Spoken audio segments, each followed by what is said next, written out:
Good morning, good morning, members of council and staff and residents. I'd like to call this council meeting for Wednesday, April 24th, 2024 to order. I'm going to ask that you join me in a moment of personal reflection.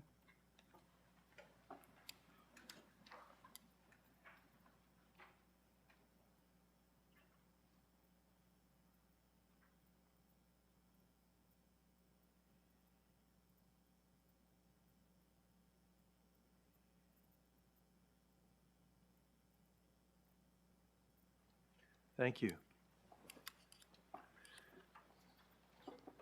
The region of Durham exists on lands that the Mississauga and Anishinaabeg inhabited for thousands of years prior to European colonization. These lands are the traditional and treaty territories of the nations covered under the Williams Treaties, including the Mississaugas of Scugog Island First Nation, Alderville First Nation, Hiawatha First Nation, Curve Lake First Nation, and the Chippewa Nations of Georgina Island, Beausoleil, and Rama. We honor, recognize, and respect Indigenous peoples as the right holders and stewards of the lands and waters on which we have the privilege to live. In our efforts towards reconciliation, we will continue to build and strengthen relationships with First Nations, as well as the large Métis communities and growing Inuit community here in Durham. We commit to learning from Indigenous values and knowledge, building opportunities for collaboration, and recognizing that we're all connected. Members of Council, just a couple announcements. First, I'd like to take a moment to update Council on two meetings that we had on Monday with Minister Sakaria, Minister of Transportation, as part of the Ontario Good Roads Association Conference. For both meetings, I was joined by Ramesh Jagannathan and Commissioner of Works and Alison Burgess, Director of Communications and Engagement. Our first delegation with the Minister was on the topic of the status of the rapid transit projects in Durham Region, including the GO Lakeshore East Extension and a request from Durham Region Council to remove the tolls on the provincially owned portion of the 407. Second meeting was a joint meeting between Mayor Schumer and Councillor Jubb and members of Brock Council to request that the Ministry fund the costs of a temporary and permanent replacement for the Beaver Ridge Bridge in Beaverton. We were also joined by MP Scott at the meeting. They were both positive meetings, and the Minister was responsive to the region's request. He agreed to take back the concerns and opportunities that we raised and consider them further. I also have a great news story that at the OGRA conference, I'm proud to announce that the region and our contractor, Sonkin Construction, were presented the Municipal Concrete Award on Monday as part of the conference. The award is for the Cochrane Street Bridge replacement project that we completed last year in Whitby. The award is given out for conformance to specifications based on testing, aesthetics, workmanship, innovation, and other considerations such as effective traffic management and public engagement. Members of Regional Council in the town of Whitby would recall this was a very complex undertaking that we required careful coordination between the region, the contractor, the town, and the rail authority. Members of Council, we don't normally clap in council chambers, but could we give our works team a round of applause?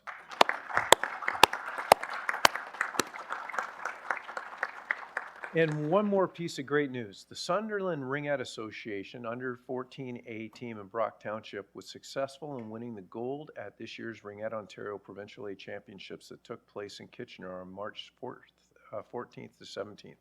The team competed and won against 22 other teams from across Ontario and secured top prize. These amazing athletes were focused and dedicated all season and placed second overall in league play. The Sunderland Ringette has been a key member of the Brock community, providing Ringette program to North Durham communities since 1982 and is 100% volunteer run. The Sunderland Ringette Association provides important opportunities for female athletes to excel at a competitive sport in a positive way, providing not only ice skills but focus on enhanced physical health and well-being, higher levels of confidence, and leadership for youth. Congratulations. Mr. Clerk, could you do a roll call, please? Oh, sorry. Mayor Carter.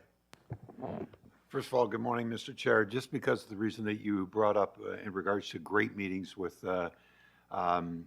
elected members and ministers. I'm wondering of your letter September 1st, 2023, if Mr. Trudeau, Mr. Poilievre, or Mr. Singh has responded to your letter in regards to the largest crisis this country has faced. Mayor Carter, I'm sorry to say that none of our leaders at the federal level have responded. We have had meetings with individual MPs on the topic. There was a conversation parts of that conversation that took place on the floor in Ottawa. I believe that information came from Durham Region, but I cannot substantiate that. But I know that the MPs hear us. I'm not sure if they're listening, but I know they're hearing us. Thank you very much, Mr. Chair. I appreciate it, and have a good morning. Oh, thank you. Mr. Clerk, could you do a roll call, please? Thank you, Mr. Chair. Electronic roll call is starting now.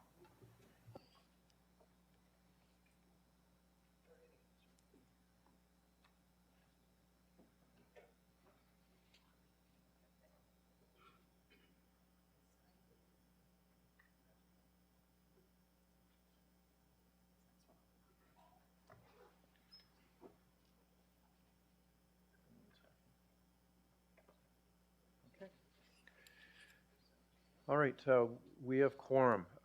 Members of council, declarations of pecuniary interest. Mr. Clerk, if I could have you watch online, please. We have none in the room, none online. Members of council, could we get adoption of the council minute meetings for March 27th and the committee of the whole meetings on April 10th? Moved by Councillor Gerard, seconded by Mayor Watton. On moving both minutes, we'll call the vote. All those in favor? In opposition? Seeing none, that carries. Members of council, I'm going to ask that we alter the agenda to hear delegations from Ms. Wendy Bracken and Ms. Linda Gasser and Ms. Lisa Marie Wilson prior to presentations. Moved by Councillor Anderson, seconded by Councillor Pickles. This will take 2/3. Simple majority. All those in favor? In opposition? Seeing none? Thank you. We don't need a motion. Okay. So we'll start with our first delegation, Ms. Wendy Bracken. Good morning, and when you're ready, your microphone will be lit for you, and you have 5 minutes.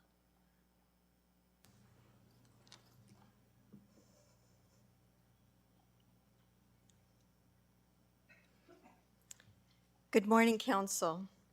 My delegation today focuses on Durham's corporate GHG emissions in Cow 12, the climate change report, and the biggest contributor, the incinerator. My points today: incineration is bad for climate change.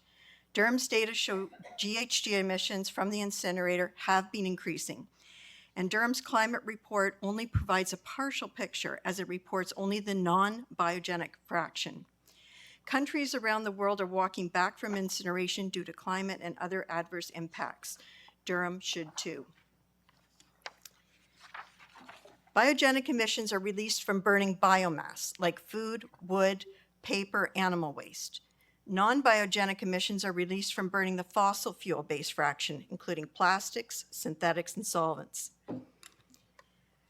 Here's Durham's data for carbon emissions from the time of the EA in 2009 and 2019 and 2021. Carbon emissions from burning 140,000 tons of garbage each year at the incinerator have increased from the 2009 EA estimate of 139,000 tons to 175,000 tons in 2021. That's about a 26% increase. Massive GHG emissions. Incineration is bad for climate change. These are the actual values Durham reported to Ontario. But the Durham Climate Change Report, Cow 12, doesn't provide those numbers to you or to the Durham public.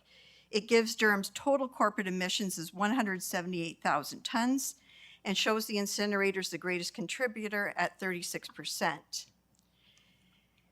Using those figures, these calculations show that the incinerator emissions in Cow 12 are less than half of what Durham reported to Ontario for total carbon emissions. While the report today does not state the assumptions it's working from, based on these figures and what was received from staff, Cow 12 does not report the incinerator's biogenic emissions anywhere. The full picture of climate impact is missing. According to the Energy Justice Network, almost half of municipal solid waste is considered biogenic. And while the EPA and others have assumed carbon dioxide released from burning biogenic should not be counted because it's, quote, carbon neutral, since plants and trees regrow, this assumption is being thoroughly debunked in recent years. According to the US EPA's own Science Advisory Board, who reviewed EPA's accounting for biogenics, carbon neutrality cannot be assumed for all biomass energy. Ideally, both fossil fuels and biogenic feedstocks should be subject to the same emissions accounting. The European Environment Agency Scientific Committee also asserts the assumption that burning biomass doesn't result in carbon accumulation in the atmosphere is mistaken and a serious error. This paper, Correcting a Fundamental Error in Greenhouse Gas Accounting, discusses the scientific background of that European Science Committee opinion and further confirms that considering burning biomass as carbon neutral and not accounting for the carbon dioxide release is not correct. A new Canadian report, The Whole Picture, Climate Impacts from Waste to Energy, also confirms the need for full GHG emissions accounting, inclusion of biogenic carbon dioxide, and consideration of source reduction and diversion when analyzing climate impacts. It concludes, when all GHG emissions are included, it's clear waste to energy is responsible for more emissions than all other forms of waste management, including landfills. We've known since the EA that incineration produces more GHG emissions per kilowatt hour than coal-fired plants. Coal was phased out because of those emissions. Send this report back to staff for complete accounting of GHG emissions from the DYEC. Research what's happening globally. Reject increasing incineration capacity. Stop throwing good money after bad. Say no to district heating project tied to the incinerator. It's becoming increasingly clear around the world, including Europe, that it is time to phase out incineration. Incineration is keeping countries like Denmark from meeting climate objectives. Policies are changing. Here are the EU countries that have implemented incineration taxes. Toxic pollution and lack of progress in reduction and recycling is increasingly recognized. You must wrap up. Okay, subsidies are being withdrawn, incinerators are closing, moratoriums are being instituted like in Scotland, Wales, and it's right now on hold in England. Thank you for hearing my delegation this morning. Thank you. Questions to Ms. Bracken? Mr. Clerk Conlon? No? Seeing none, thank you. Thank you.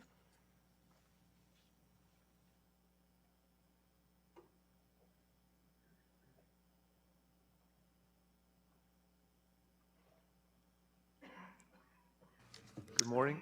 Good morning, Chair Henry, ladies and gentlemen.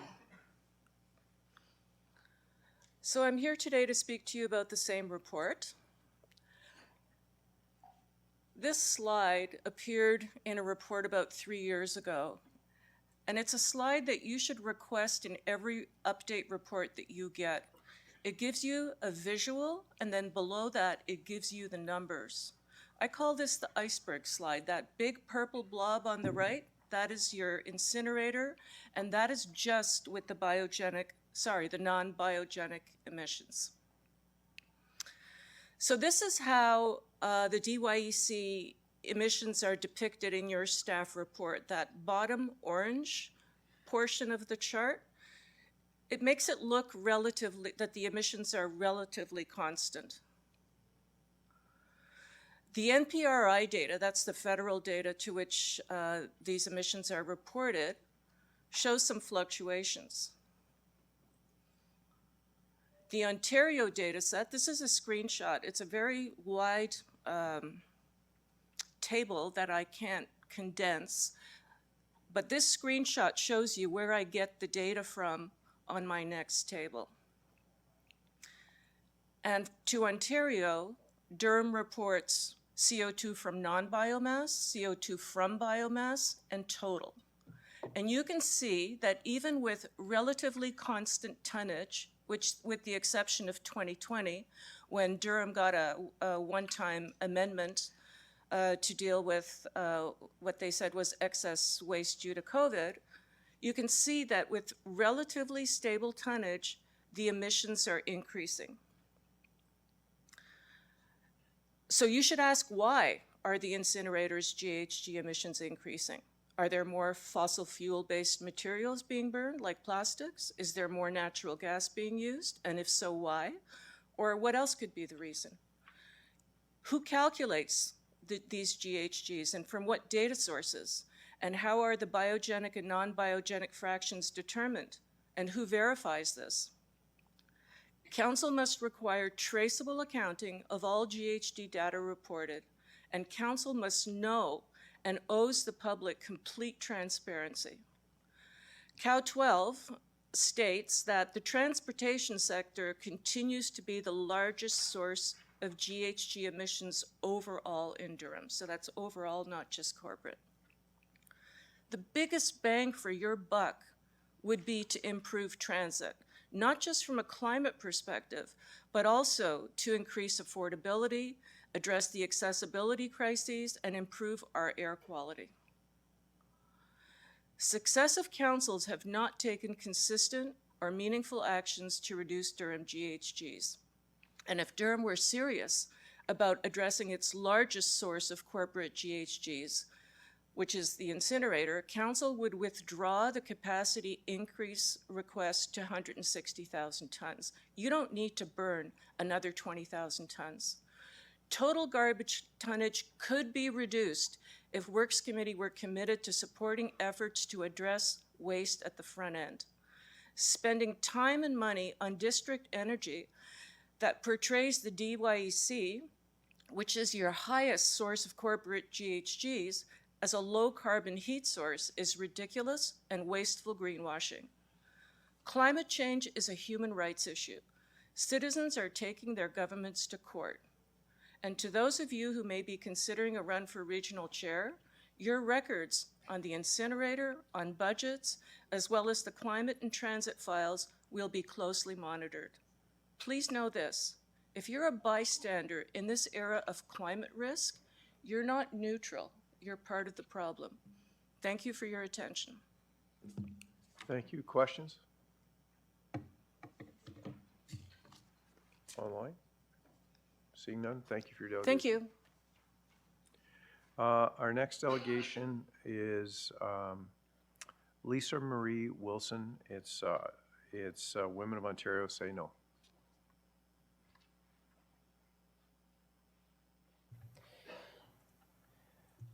Good morning, Lisa Marie. We see you online. If you could please press the Request to Speak button in the bottom center of your screen. Okay, can you hear me? Yes, we can. You have 5 minutes. Oh, you do have my presentation. Okay, thank you. Okay, yes, good morning, Mayor and Council. My name is Lisa Marie Wilson, and I'm representing the Women of Ontario Say No, and I have my shirt on. Just wanted to point that out. We're a collaborative group of men and women, people and organizations that care deeply about basic human rights in the workplace. In this case, upholding the right not to be harassed by an elected member of council. Many of you know that Bill 5 was voted down on May 31st, 2023 at the Roma Conference in January 2024. The government announced its commitment to introduce its own legislation on this issue. In fact, when we asked about timing of introduction before the legislature breaks in June, Minister of Municipal Affairs and Housing, Paul Calandra, shared in late February that I don't see why not. Given this, we are now calling on municipalities to support government allocation of resources to prioritize this before summer breaks, to ensure that the municipality elected representatives are held to the same standard of how we treat each other as any other working Ontarian. This is a nonpartisan advocacy effort. If Bill 5 has passed, had it passed, it may have affected who was able to run in this most recent election. A change that would have supported candidates that had baseline personal conduct of not perpetrating egregious acts of harassment to municipal staff or fellow colleagues. If you can go to slide 2. There are so many good people that serve the people as elective representatives. However, like every sector, there are people who are guilty of perpetrating harassment in the workplace. One does not have to look far to find examples. I'm a school board trustee in Barrie, Simcoe County, or in Simcoe County and Barrie, and we have had there's examples there in Barrie, Ottawa, Mississauga, Brampton, as to why this legislation is so necessary. In fact, the number of examples is only increasing since this effort formally began a year and a half ago. In every other workplace, in Ontario, employees are held to violence and harassment in the workplace policies. Currently, there is no legislation that provides an appropriate mechanism for accountability for municipally elected representatives when it comes to perpetrating harassment. In any other job, if these such acts of harassment are substantiated, the person is terminated. In the present, not only can an elected representative perpetrate harassment, no matter how egregious, they can retain their position and seek re-election. This isn't acceptable. Additionally, adherence to violence and harassment policies ensures protection as well. It provides a framework to discern legitimate harassment from constructive criticism. For example, the idea that if codes of conduct have 3 measures, harassment can be addressed at the outset and never elevate to the point where removal would have to be pursued. Slide 3, please. So our ask is simple. Let's make things better. Let's support the government in introducing legislation that will ensure that the basic human right to go to work and not be harassed is respected. Let's increase public trust in publicly funded elected positions. And the last recommendation is based on the same consequence applied to candidates who failed to file a financial statement for their election campaign. It's hard to stand here and try to rationalize how a lack of a financial disclosure warrants penalty, while councillors guilty of harassment can pursue re-election carte blanche. Something is wrong with this picture. We need this legislation introduced before summer break, as we want additional time in committee to work out details. Context is critical here. We know government has already completed consultations in 2021. We do not want to squander public resources by re-engaging in consultations that have already occurred with the same bodies. We want legislation introduced that we can take the time to support the government with various details that are fleshed out in a committee after second reading. This isn't a controversial ask. In fact, in theory, if you engage in professional behavior, this legislation should be a non-issue. Slide 4. So today we're here to advocate for your support of your workplace safety. As elected leaders of your community, you are responsible for ensuring basic human rights are respected and protected. Government legislation to address this glaring harmful gap is not only necessary, but the only way forward. We need it to be a priority. You cannot obtain diversity of voice at the decision-making table when at a baseline level, the workplace is unsafe. You must wrap up. Okay, thank you. With all the pressing issues of homelessness, okay, I'll just wrap up by saying every voice matters. We look to you, elected leaders of your communities, to do just that, lead. Please join us with all the municipalities in standing up for human rights of every person in this province. Thank you. Thank you. We do have questions. First is Councillor Shahid. Thank you so much. Through you, Chair Henry, Lisa Marie, really appreciate your presentation. I've been following you guys for a while. I do agree with, and I'm coming with the question, Chair Henry, that this is a non-political issue. It should be easily taken care of. So I'm guessing that this is in second reading at the province right now, this bill? Yes, yes, it is. Well, with government affairs to be fleshed out in committee. Yes. And last Monday, we had Integrity Commissioner bring a report at our Whitby Council, and I spoke to him about this in his, just on the fact that the uptick of complaints have been from the last term to this term, and what he had said that he's experiencing a lot and his office is inundated. Do you have any dialogues from any integrity commissioner of what their viewpoints is, or are you getting some sort of help with getting this bill passed from that part of integrity commissioner or those kind of lawyers as well? So I would love to give a detailed answer to that, but Emily McIntosh is sort of the founder of this and is really behind the scenes doing a lot of that work. So I don't have all those figures in front of me, all that work. I'm one of many people wanting to get the word out to all the municipalities. I know, I know that, when you talk about numbers, they are increasing, and I did have some, before some, different examples of the different municipalities where this is occurring. But I would really, I would love to get you those answers, and I can get back to you with that specifically. I don't want to speak out of turn, so I would need to speak with Emily and then to get that answer for you. Thank you so much. Last question through you, Chair Henry. I see the fact that I believe the regional council did endorse this as a motion, if I'm not mistaken, back then. I believe it was brought forward and it was endorsed. I'm just looking at the clerk, but let me come to my question. I support it, but I just was wondering, what is it that you're looking for from us today?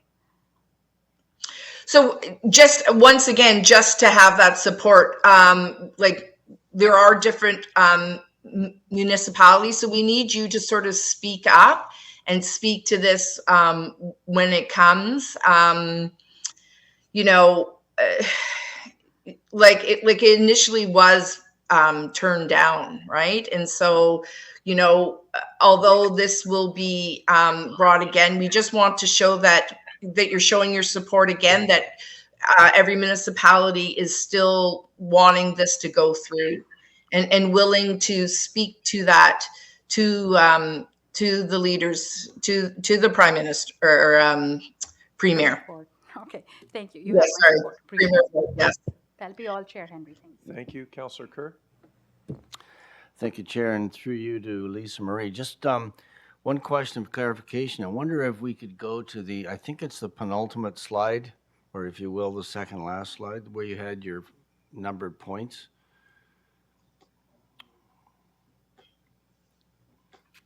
That's the last one? Oh, yeah. Go to the one before that, please. There we go. So number 2, it says create a flexible administrative penalty regime adapted to the local financial circumstances of the municipality. I'm just curious as to why that penalty scheme wouldn't be the same across all municipalities. And could you kindly elaborate or explain as to why there might or ought to be a flexible administrative penalty regime? From what I understand, it speaks to just, every municipality's financial, budgets, the councillors, their salaries, everything is not each municipality is the same across. So I believe that is why that is there, right? So you want to make sure that it aligns in with that municipality. Okay, so if some municipalities may have more population and greater salaries, and so it comes down to a percentage of salary, or rather than the same penalty level. So somebody earning this much, it wouldn't be as big a hit, but for somebody earning this much, it would be, if the number was the same, it'd be a bigger hit. That's what we're trying to say here, just to be clear. Well, I think they wanted to be, from how I interpret that, is that they wanted to be, what's the word I'm looking for? Like equitable across municipalities. Yeah, I guess that was my question. So why wouldn't it be the same? And you're saying it's because not all councillors earn the same, so the financial number ought not to be the same because it'd be penalize more smaller municipality councillors who earn less. Okay, thanks very Exactly. much. Yes, that's exactly it. Okay, thank you. Councillor McCaughey. Thank you. Thank you, Lisa Marie, for your presentation. I am the Durham rep for AMO, and I believe we are supportive of this at AMO.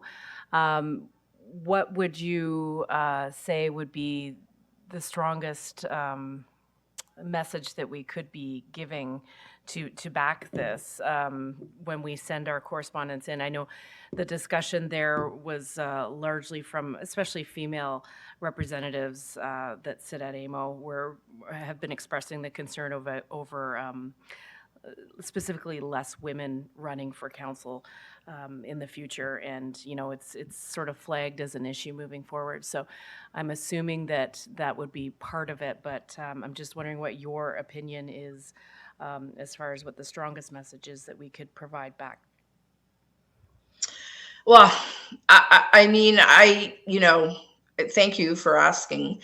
I think it's about being safe, about being able to attend a workplace free of that type of harassment. I know personally, as I said, I'm a school board trustee in Simcoe County, and so although we're talking about harassment, and that could be, like sexual harassment. But I also see this as harassment, when it comes to, issues with discrimination or race. I know, I was subject to something that, shouldn't have come out of somebody's mouth. So, I think that we should all be able to have sort of those basic human rights that are protected, all those grounds that are protected when we enter a workplace. And so this is the start. Right now, we know that the harassment piece is large. There's a lot of examples of from different areas and news stories that I wasn't able to get in, but there's a lot of examples. And so that's really our concern, is that this is increasing and is allowing to continue in a day and age where there should be absolutely zero tolerance. Thank you. I really do appreciate your presentation today. Thank you. Thank you. Councillor Brenner. Thank you very much, Mr. Chair. To the delegation, I'm from the city of Pickering, and I say that because we did take an unprecedented approach to ask for an intervention to review exactly what you're talking about with the Ontario Human Rights Commission, who has the statutory authority to seek status in terms of review of draft legislation and policy. What are your thoughts in terms of AMO in particular also reaching out to the Ontario Human Rights Commission, because you have touched on some very valid points in terms of discrimination, which goes far beyond harassment on generic grounds. So I'd be interested in hearing what you think about reaching out as well to the Chief Commissioner of the Ontario Human Rights Commission so that they too can play a role in terms of getting this legislation through once and for all to hold all elected officials accountable. I say yes. That would be amazing. No, it's this started off with this particular piece, and it took a lot of work to even get the momentum and get this going with the harassment piece.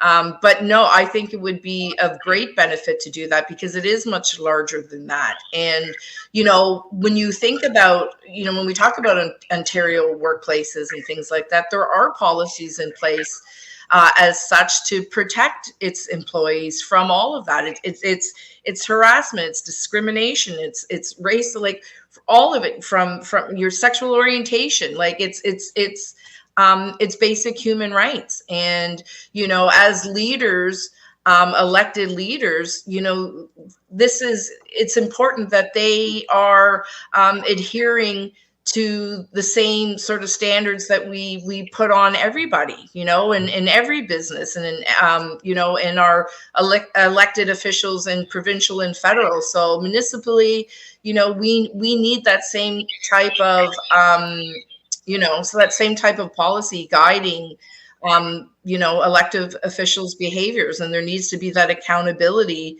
if they're not falling into that.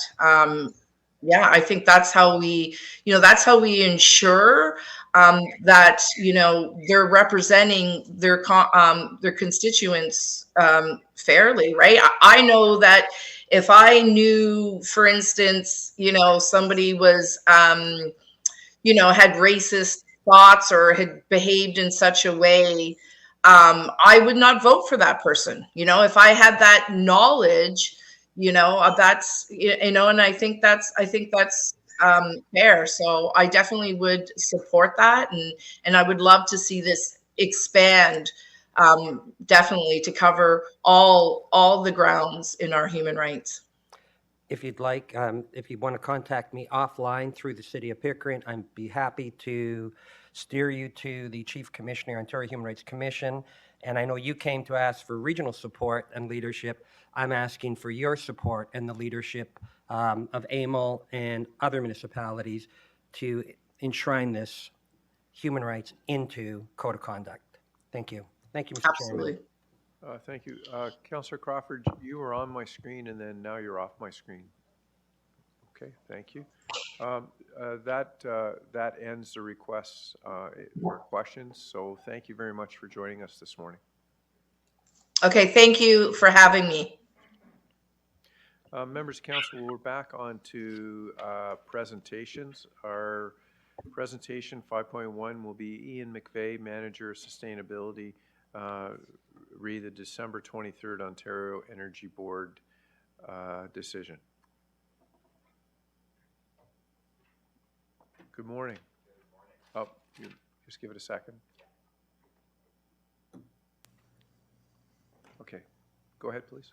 All right. And Roger, I assume you've got my slides. Perfect, right on cue.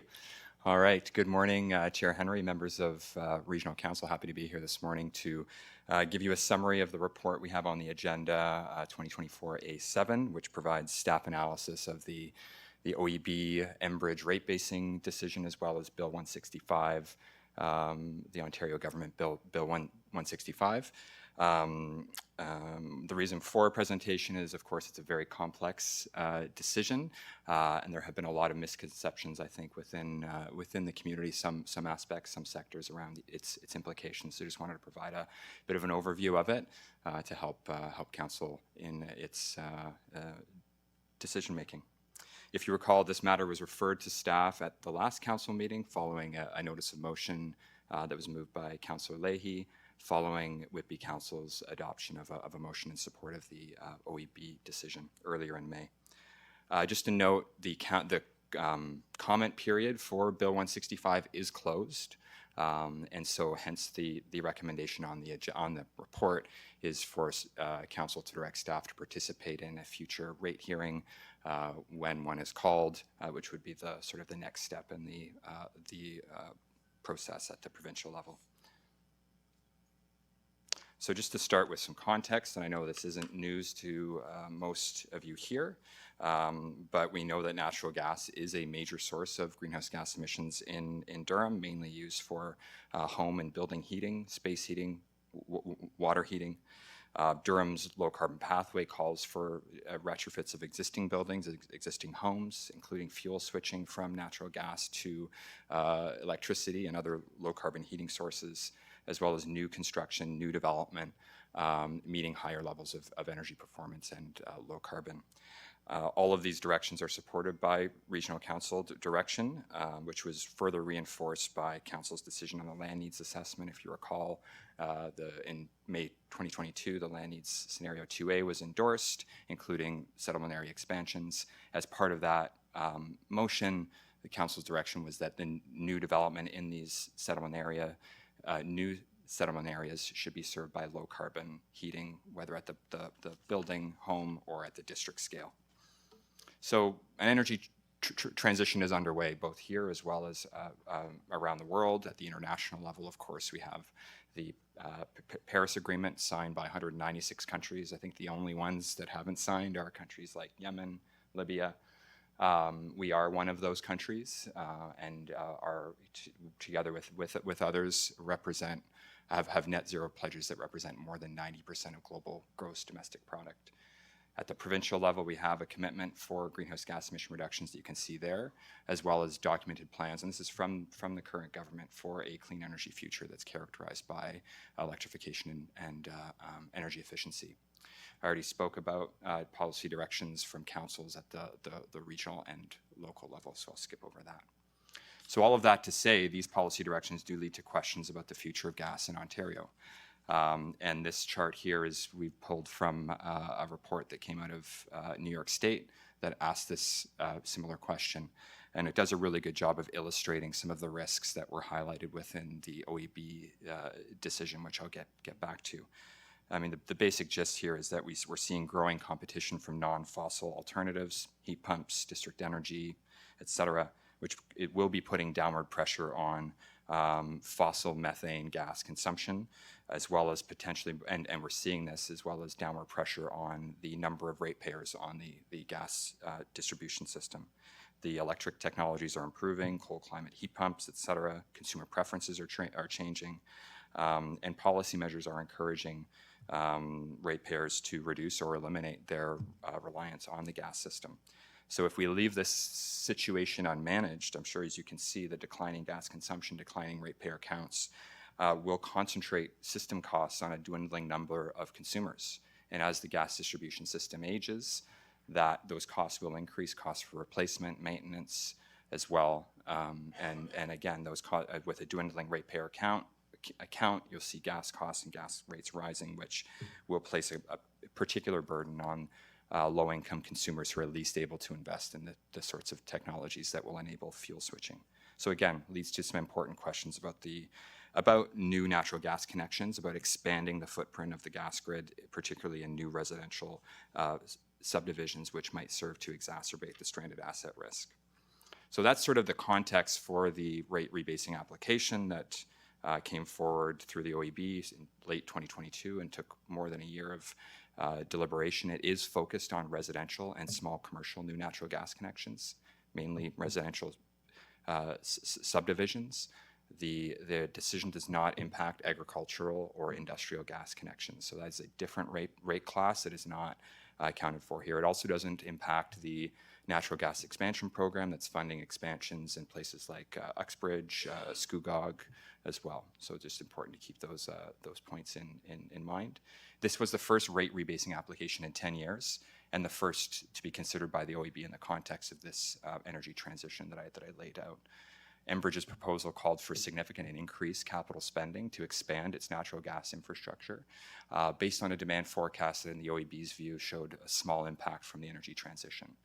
OEB's proposal maintained a 40-year depreciation period for new assets, again, assuming that there is no stranded asset risk looking out 40 years from 2025, which would be when this decision would come into effect.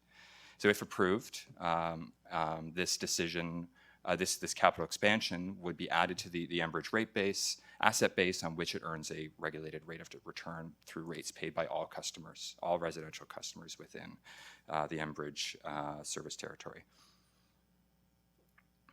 So the OEB, in reviewing the Enbridge proposal, came to the position that Enbridge's response puts ratepayers at risk over the long term.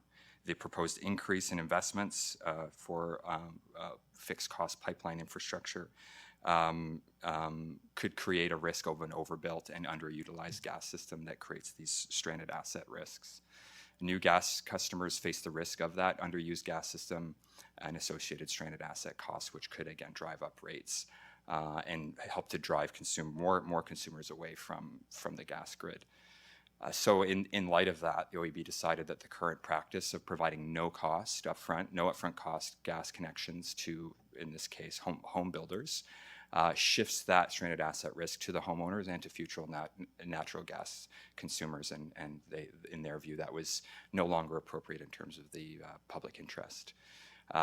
Existing ratepayers in Durham and Ontario, if this decision was upheld, can be protected from that stranded asset risk by encouraging home builders to consider the cost of those gas connections and maybe make different choices through alternatives like heat pumps or geothermal, district energy systems and the like. So in light of that, the OEB decided that the cost should be paid for upfront rather than over 40 years and amortized on the rate base. They considered key pieces of information that I've laid out here. One, the impact of that on the home builder would result in an average cost increase of $4,400 in the case of a new residential home, which in the case of the home buyer would result in an increased mortgage and increased carrying costs. However, those costs would be offset by lower operating costs for the house because lower rates from the capital not being included. Electrifying home heating through high-efficiency cold climate heat pumps is expected to result in lower energy use and operating costs over the useful life of the equipment. And by requiring these gas connection costs to be paid for upfront, it would reduce Enbridge's capital costs and help to eliminate that stranded asset risk, helping to protect ratepayers into the future. There's a lot of questions about RNG, renewable natural gas, and hydrogen, i.e. can't we just use the gas grid but just put different fuels through it? And certainly gas utilities, including Enbridge, are moving aggressively on alternative fuels, RNG and hydrogen, in partnership with municipalities in many cases, and we're certainly interested in collaborating with them on some of those opportunities. However, the reality is that RNG is quite limited in terms of its availability, even under an aggressive scenario where we're looking at maximizing all agricultural sources, municipal sources. It's south of 20% of current fossil gas consumption at the most, and once you're heading into that, you're getting into potential conflicts with food production as well, which might drive up food prices. We are, as I said, key suppliers for RNG, and I think we'll continue to explore those opportunities there. Hydrogen as well is an opportunity, but it's worth knowing that it can only currently be accommodated at low blend concentrations given the pipeline infrastructure, I think maximum 10%. Both fuels are very valuable, will be very valuable, and particularly in hard to electrify sectors like heavy industry, agriculture, long-haul freight transport. And so it would be worth caution in terms of using it in home heating, for example.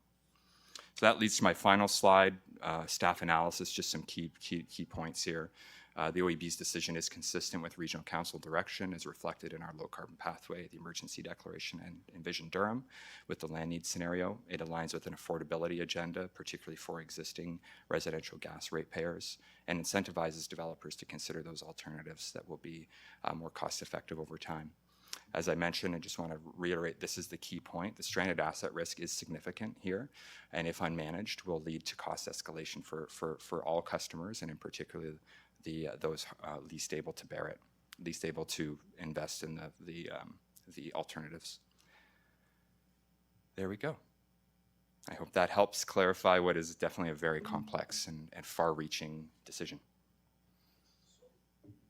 Thank you. Questions, members of council? Well, excellent presentation. I No guess I did a good questions. job of providing So clarity. Thank you. Congratulations and thank you. Members of council, we'll move on to the next delegation would be Keith Brooks, Program Director for the Environmental Defense Fund. Hello, can you hear me? Yes, we can, Mr. Brooks. Good morning, Mayor and members of council. Thanks for having me. I'm Keith Brooks. I'm the Programs Director at Environmental Defense. We're a Canadian environmental charity based in Toronto. We've got an office as well in Ottawa. We've been working on energy issues in Ontario for a long time. We're frequent interveners at the Ontario Energy Board, and we were among the interveners in the rebasing hearing that was just discussed by Mr. McVeigh. We're firmly of the opinion that the OEB decision was a good decision and one that should stand, and we're here to voice support I'm not sure exactly what Durham's next move is to be, but I would urge council actually to go forward and pass a motion in support of the OEB, despite the fact that Bill 165 is moving through the provincial legislature. That Bill 165 is very troubling. It undermines it undermines decision-making power of an independent regulator whose mandate is to keep energy costs down, and it politicizes decision-making instead. It's problematic for many elements. It's going to lead to increased costs for all existing gas users. It's going to incentivize builders to continue to install gas furnaces into new homes, which is going to lead to higher costs for new homeowners. And it's, of course, going to increase greenhouse gas emissions in Ontario. This would also be true in the region of Durham. If new homes are connected to gas, that will increase emissions within the region of Durham. The only entity that benefits here is Enbridge. In addition to getting new customers it can sell its gas to, keeping the subsidy would increase Enbridge's capital budget and therefore Enbridge's profit. So the subsidy created what's called a split incentive, wherein the builders would be incentivized to continue building homes with gas because it's basically free for them, whereas the new homeowner would benefit instead from having a heat pump because it's cheaper to operate, and building a home with the right technology from the start avoids costs down the road when that fossil gas furnace needs to be replaced with a low or no carbon option. Getting rid of this subsidy would not saddle home buyers with higher costs because, as the OEB analysts concluded, if there's no subsidy and the rates don't increase, then those lower rates offset any additional costs that could arise from homeowners having to pay for the gas service themselves and then home builders having to pay for the gas services themselves and then passing on those costs to the eventual buyer. But even better yet, as the OEB stated, home builders should just avoid that $4,000 cost of connecting the gas and forgo a gas connection altogether and set people up with a heat pump instead. The decision from the OEB is important from a climate change perspective. You know the province is trying to build a lot of new homes, and I know that Durham region is fast growing and going to be the location of many of those new homes. But if those 1.5 million new homes are all connected with gas, that would result in over 100 megatons of additional carbon pollution over the lifetime of that gas equipment. That's just a massive amount. But I don't want to overstate what this OEB decision does. Rather, it's not a gas ban. Any developer is still free to install a gas hookup and a gas furnace. This will not prompt a wholesale abandonment of gas furnaces and cause a spike in electricity demand. There's been some fear-mongering about the impacts of this bill. It's just changing the incentive for new homes and has nothing to do with all the existing buildings that already use gas. Enbridge is arguing that this is not a subsidy, though it clearly is. The cost to connect new homes are paid upfront by Enbridge, costing the builders nothing. Enbridge raises the money to pay this by raising gas rates, which is what the rebasing hearing was all about. And the new homeowners do not have to pay a premium to cover those costs. They pay the same rates as everyone else. As the members of council are aware, Enbridge emailed all Ontario municipalities asking them to petition the government to overrule the OEB, but instead municipalities like Hamilton, Whitby, Guelph, and among others have passed motions in support of the OEB, and I hope that Durham region joins those other municipalities. The OEB decision was a sound decision arrived at after a year-long hearing. The decision is 147 pages long.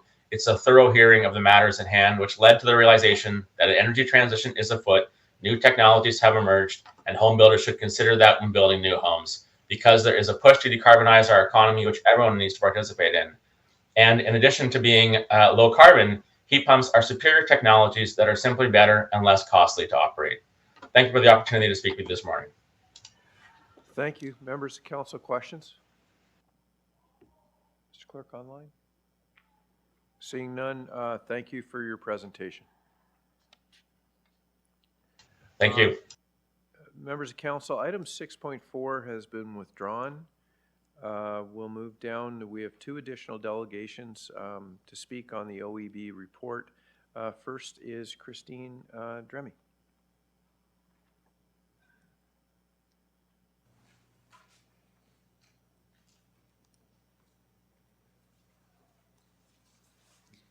Good morning.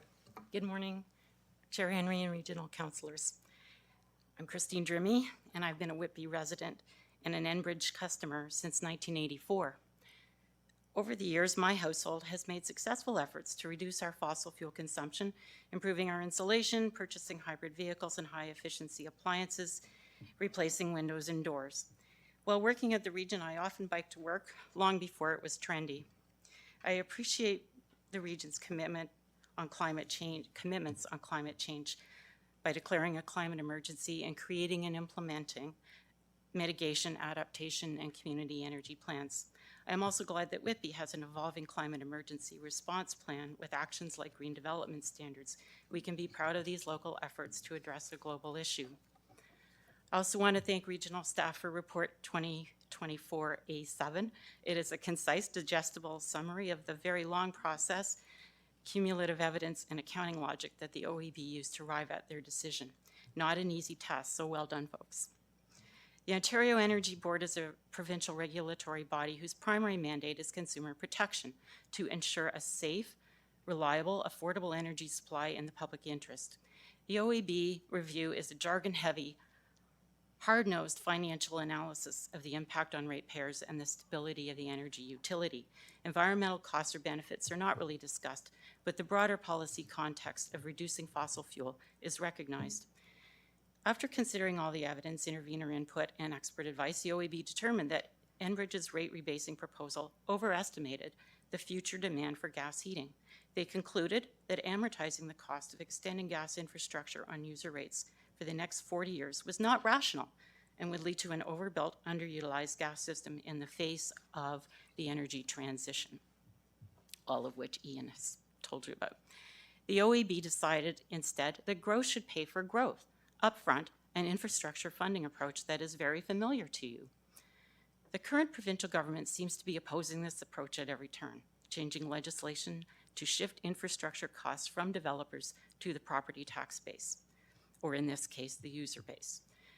In addition, with Bill 185, they are once again undermining independent bodies set up to protect Ontarians, ignoring the advice of their own expert panels at the expense of residents.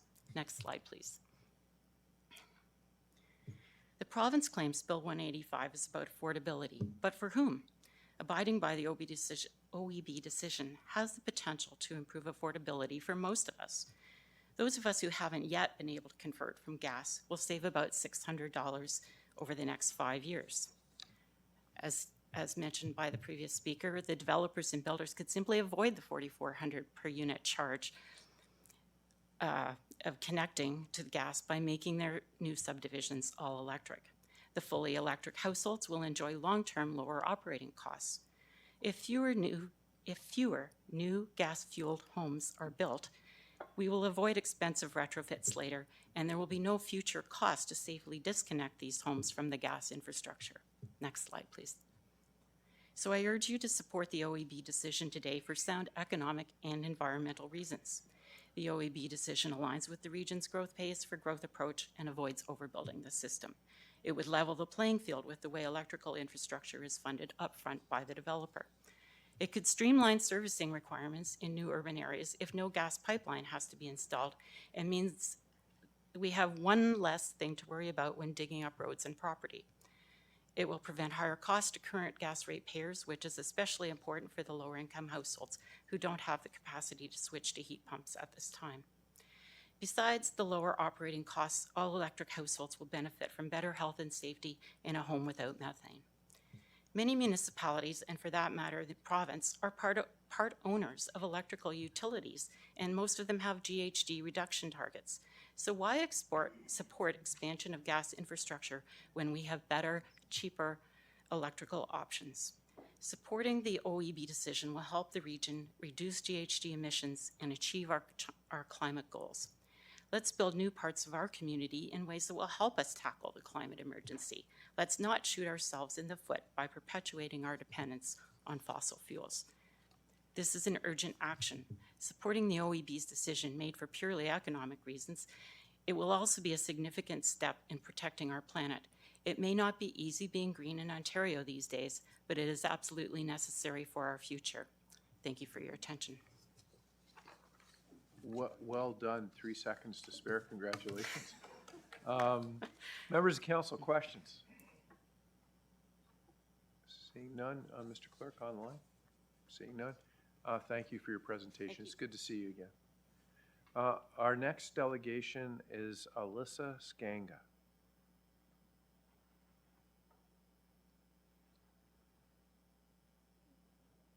Good morning. Oh, sorry, we can't hear you. Good morning. Good morning. Good morning, Chair, members of council. Sorry? We can hear you. Go ahead, please. Good morning. Good morning, Chair, members of council. My name is Alyssa Skanga, and I am a youth organizer with Climate Justice Durham. I'm here today asking that council support the decision of the OEB to end the natural gas pipeline subsidy and ask the Ontario government that the original decision be allowed to stand. The OEB decision, made after more than a year of an extensive public hearing process with thousands of pages of evidence from Enbridge and energy sector experts, found that the current practice of rate rebasing all customers for the cost of new natural gas service connections is no longer appropriate. It is not consistent with climate targets and plans, and there is a massive stranded asset risk associated with an overbuilt, underutilized gas system that will saddle homeowners with high costs, disproportionately impacting low-income households. At the March 27th meeting of Regional Council, you referred this motion to staff, who concluded that the decision is in line with Durham Region's direction on climate change and affordability agenda. In September, I will be starting a master's program studying the net zero energy transition in Canada. I'm particularly interested in the role of incumbents and how they attempt to stall and shape the nature of this transition to maximize their own profits. In December, when the provincial government announced they would overrule the OEB decision, the professor who will be supervising my thesis sent me a link to Minister Smith's statement, saying that it would be a good case study. Allowing Enbridge to spread the costs of new natural gas infrastructure over 40 years leaves us paying for new natural gas infrastructure in the 2060s. Far past when we're meant to be net zero. It makes no logical sense. Existing homeowners lose, future homeowners lose, low-income families lose, the environment loses, we all lose, except for Enbridge's profits. Overruling the OEB decision designed to prevent this nightmare scenario was deeply irrational, and supporting it is just common sense. What on earth are we doing? In 2024, the impacts of the climate crisis are already being felt in our community, as is the issue of housing affordability. The thought of 2060 is terrifying, made even more so by actions that sacrifice long-term stability for short-term profit. Fundamentally, this decision is a matter of intergenerational justice. The climate warming experienced by future generations is locked in based on choices we make now. Affordability depends on whether we embrace the energy transition that is coming and set ourselves up for success, or fight it to the bitter end and leave behind a legacy of stranded assets and high energy costs. To me, and hopefully to many of you, the choice seems clear. I'm grateful for the time to speak today as a member of Climate Justice Durham, and I urge each of you to support the decision of the Ontario Energy Board regarding Enbridge and ending the natural gas pipeline subsidy. Thank you. Thank you. Members of council, questions to Ms. Skanga? Mr. Clerk, seeing none? Thank you very much for your delegation.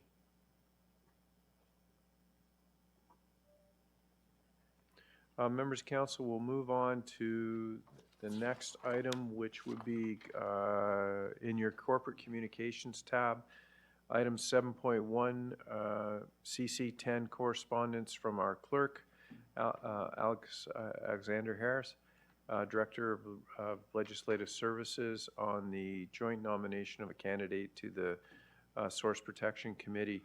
There is a recommendation. It's a motion to nominate Tavis Nemo, Manager of Wastewater Resource Monitoring and Protection. Can I get a mover? Moved by Councillor Lee, seconded by Councillor Pickles. The item's on the floor.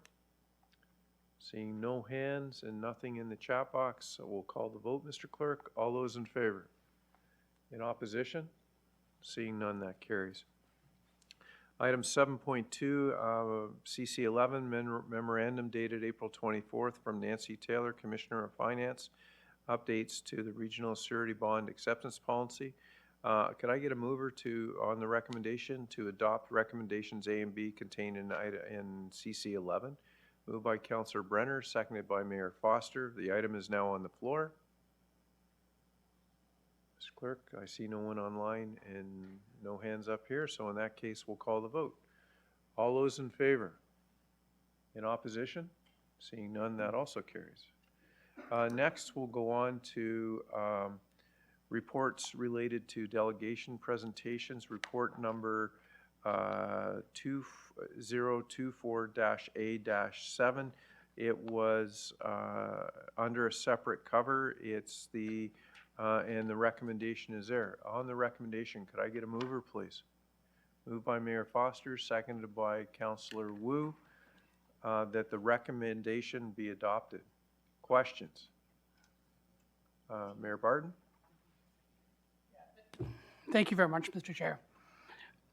My concern on this one is that this decision has been made by the province. We're getting into levels of government to issues that have already been dealt with. We have major infrastructure to put in the ground now of our own business.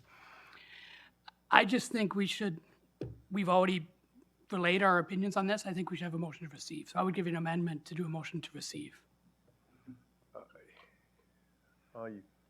The amendment would be in order, but you've already spoken to the issue. That's the challenge. I'll lend my name to the motion. Sorry, Mr. I've been corrected. The clerk has said I can accept that as an amendment. Second. Seconded by Mayor Ash. So the amendment is on the floor. The amendment is to receive. Mayor Foster, you are next in the chat box. Well, thank you, Mr. Chair. I wasn't going to speak on the amendment, didn't expect the amendment to come forward, pardon me. But if we look at what we are receiving, the recommendation is that Regional Council direct staff to participate in any generic OEB hearings related to any energy transition. Where we are looking at trying to deal with future decisions, I believe it's incumbent upon ourselves to say, as a region, this is our position. The OEB should be, and I'm saying should be, free to come to their own decisions. That's a different issue. Whether the province should have interfered with what's supposed to be an independent board. But this recommendation in front of us is suggesting that we share our opinion, share our climate change concerns with the OEB, that we are a stakeholder at the table, not just in this. So there are issues, as my good friends from Whitby will know, on how we pay for infrastructure for electrical hookups. I mean, this is broad ranging, and I think we need to be at the table appropriately, trying to change decisions or impact decisions at the OEB. So I cannot support the motion to receive. I think the recommendation here is an excellent recommendation, and I congratulate staff on an excellent report.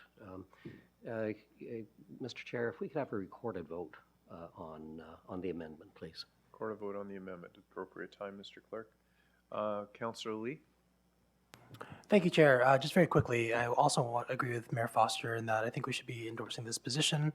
I understand Mayor Barton's concerns of a provincial decision already being made, but this province has gone back on many a decision the past few years, so I don't think it's out of the order for them to possibly reconsider this. So I think it's imperative that Regional Council put their stamp on this, so to speak, and make our position clear. Thank you, Chair. Okay, thank you. I see no hands online, Mr. Clerk, so recorded vote on the amendment was called by Mayor Foster. I'll call that vote now. Thank you, Mr. Chair. Recorded vote on the amendment is starting now.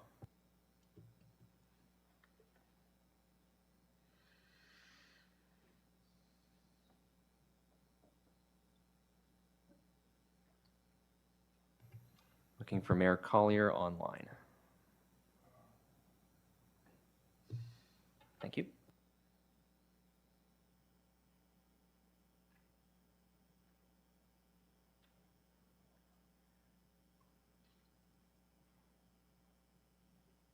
Okay, so the amendment to receive for information loses. We're back to the main motion. Questions? Mayor Foster. Mr. Chair, so I want to reiterate support for staff's position and expand a bit on where we started to go. So this motion is directing staff to participate in generic OEB hearings. There is a note in this that we are expanding perhaps what we've done in the past, but if we're serious about the future directions of a transition in energy use in Ontario, we should be there at generic hearings. I don't lose the irony. Mayor Barton, I appreciate where you and some of the other colleagues come from, that the province is being criticized for interfering in a decision that the OEB, an independent board, has made. On the other hand, asking us to support maybe at some point in time would put us in the position of doing what the province did. So it's ironic. I support the OEB decision, but do understand that that's a path we don't want to go down. However, appropriately participating in hearings, similar to the public participating in council meetings and decisions we're making, I honestly believe is the right thing to do and is indicative of staff stepping up where they need to step up. Mr. Chair, thank you. Thank you. Mayor Barton. Yeah, thank you very much, Mr. Chair. And here's my concern. Listen, I planted thousands of trees in my life. I've solar panels in my house. I drive an electric car. Okay, so I'm fairly green. But when an EF2 tornado hit Uxbridge, I could charge my electric car with my generator because we had natural gas. I believe it is the wrong time, when we know that we have wetter and wilder weather coming, it is the wrong time to not hook up alternative types of energy sources. We know climate change is coming no matter what we do. We can have all the electric, every bus can be electric, every fire truck and snowplow can be electric. But the climate is changing. We need to be ready for it. And one way to be ready for it is to have multiple energy sources to every house. So I completely support putting in electric heat pumps. I support all this. But we need other options to have backups so that when things happen, we're ready. How often does the grid go down in Uxbridge? Every few weeks we have a tree down. Like, it happens all the time. Happens to all of us. We need to have other sources so we're ready for in case of emergency. We've heard that from our climate change folks here. And that's my piece. So I think we need to stay focused, laser focused on our own business, getting our infrastructure on the ground, getting houses built, and making sure that we're doing our part. Thank you. Thank you. Mayor Carter. First of all, my apologies for stepping out. There was some pressing business that had to be attended to, and appreciate your leniency. Mr. Chair, just so I'm clear on this, 2024 A7 is on the floor at this particular time? Yeah, And the recommendation that is in the report, is that what's on the floor at this particular time? Is there questions allowed in regards to this report to get some clarification in regards to it at this time, Mr. Chair? Mayor Carter, if you have a question for staff, please ask. Great, thank you very much. I guess there's a couple things. I just wanted clarification because I just put a heat pump in our home. Cost us about $25,000. But we were also told that it's when it gets to about -10, -12, -15 degrees that the natural gas aspect has to kick in. Is that just what was told to me, or is that a generalization when it comes to heat pumps? So Mayor Carter, I just put an electric heat pump in, and I was told the same thing, but I'll go Okay. to staff. I just want to make sure I get just in case it was a sale pitch, that's all. Sure. Through Oh, you, great. Chair, to Mayor Carter. No, it's there are new models of cold climate heat pumps. I've installed one in my house as well that operate down to -25, -30. And of course, the efficiency does decline as the temperature drops. But we all know that those extreme cold days are becoming less and less frequent in our current and future climate. So there are, just to clarify, cold climate heat pumps do work down to the climates. They're being installed in places like Yellowknife today. And in terms of the upfront capital costs, there is a wide variation.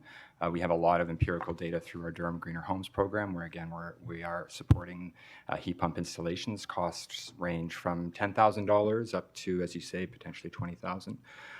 But you have to remember, of course, this replaces both your furnace and your air conditioner, right? So in terms of comparing costs, important to keep that in mind. Okay. So I appreciate the clarification, because it's maybe I've got an older model, which is now 12 months old, so I'll have to upgrade it. So yeah, it's time to upgrade it. So this thing's going to cost me 50 grand after all. I'm just, at our particular house, Mr. Chair, we have a generator to be able to have certain functions of the house operate when the power goes down. We also have interruptions periodically, but in the circumstance, my mother-in-law at one time had Parkinson's, and we needed the stair lift and different things like that. That wouldn't have been available if we didn't have a gas connection. So I just wanted to bring that into the fold of the conversation. I'm just curious. There is a discussion about home builders and residential building that is happening at this time. A question to staff is how many developers did we talk to about heat pumps, and have they already started putting heat pumps into new developments in the region of Durham instead of gas hookups? Go ahead, Ian, please.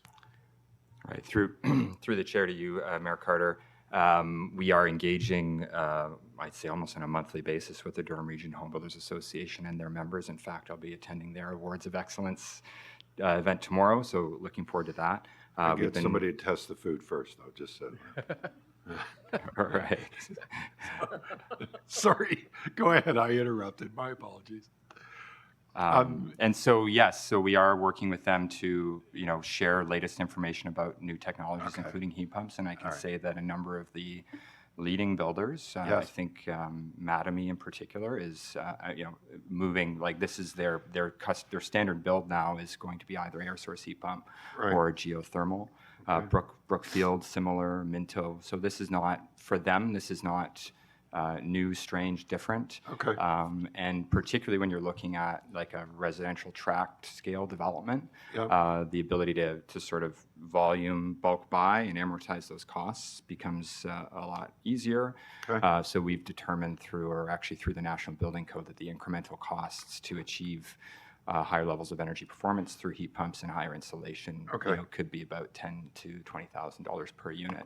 Okay. Which would more than pay for itself over the life of the house. Does the Durham Builders Association, do they support this initiative? Sorry, through the chair to you, which initiative? That said that they didn't support it. I'm not sure which initiative. I think Mayor Carter's referring to, does Durham Home Builders support the installation of heat pumps? Is that what you're asking? No, I'm wondering, do they support the Durham Builders Association? Do they support the OEB position? Thank you. Because I was under the understanding and correspondence that we received, I think they were opposed to it. Mm-hmm. Is that your understanding, Ms.? Through the chair to you, I'm not entirely sure what their organizational position would be, but I could say it's certainly when you can get it up front at no cost. Yeah. It's a pretty good deal. Okay. I want to go to page 9 of 12 of the report of 5.15.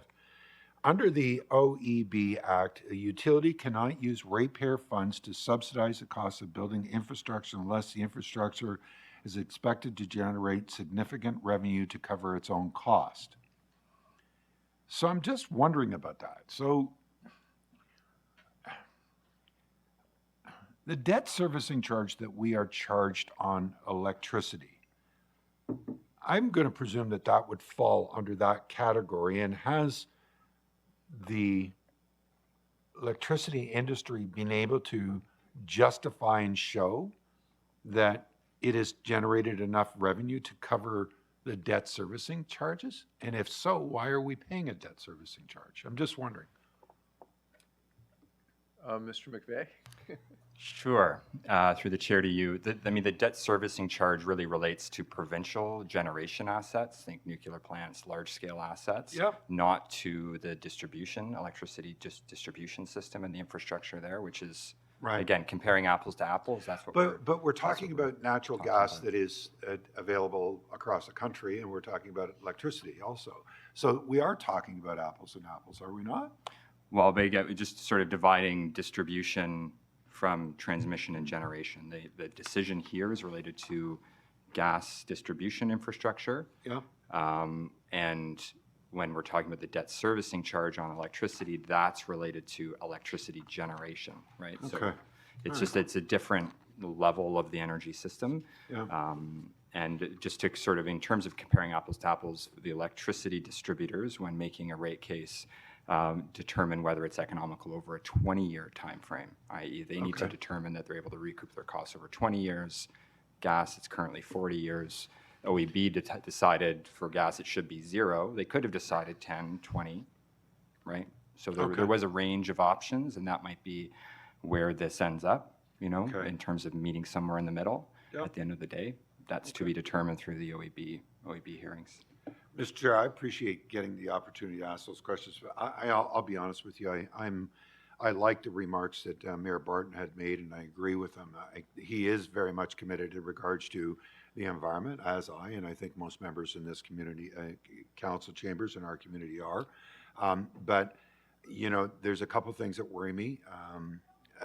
I am concerned about some of the cost factors. I am always reminded of at one time when radiant heat and electric baseboard heat was the thing. It was the cheapest, it was the best, it was greatest, everything else. And then people were selling their kidneys to be able to pay the bill. So I will not support the recommendation, and I appreciate the opportunity to at least ask those questions, Mr. Chair, and I wish you the best of the day. Thank you. Mayor Foster, follow-up?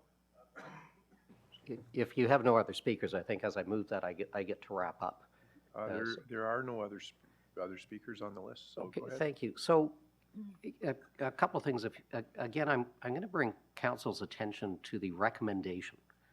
And we're conflating the OEB decision and the challenge with the OEB decision with the recommendation that staff participate, I'm just going to the top here, in generic hearings. So the generic hearings, Mr. McVeigh, if you'll help me out here, this is part of a mandate that the province is telling the OEB that they need to do. These are hearings on future decisions that they are making. So on future decisions, the suggestion is to make sure that Durham region is present at those generic hearings. And the generic hearings are a specific type of hearing, correct? Mr. McVeigh?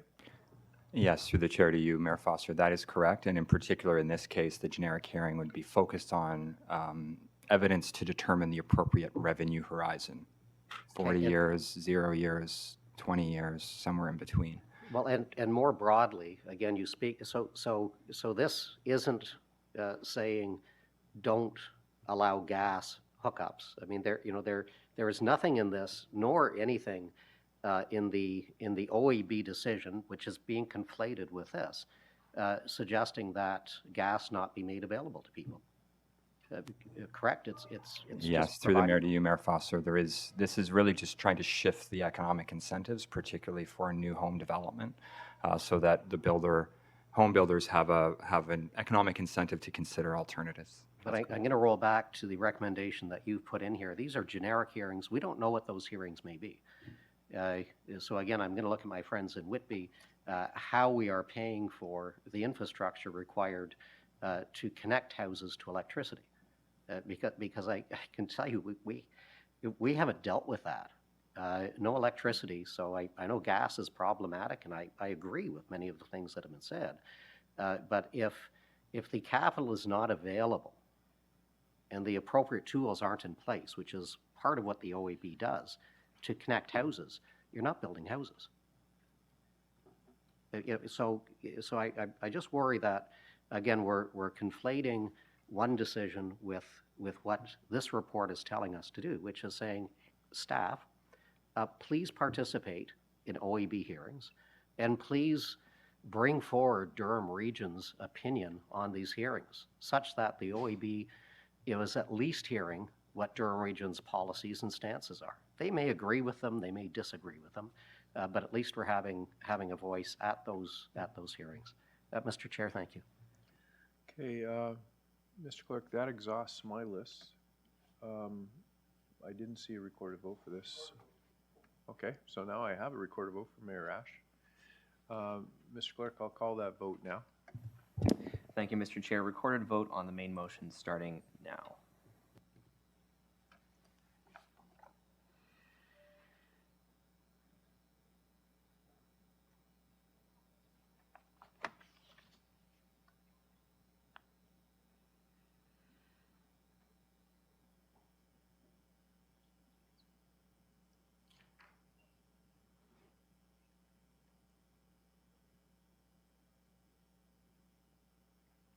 Okay, so that carries.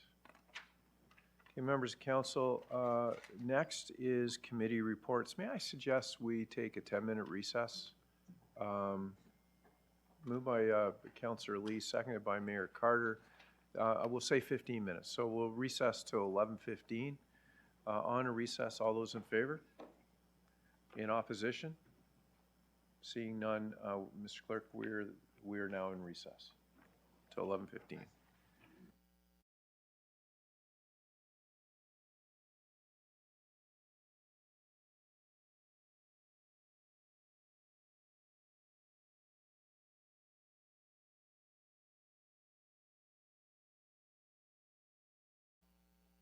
Members of council and staff, could you take your seats, please?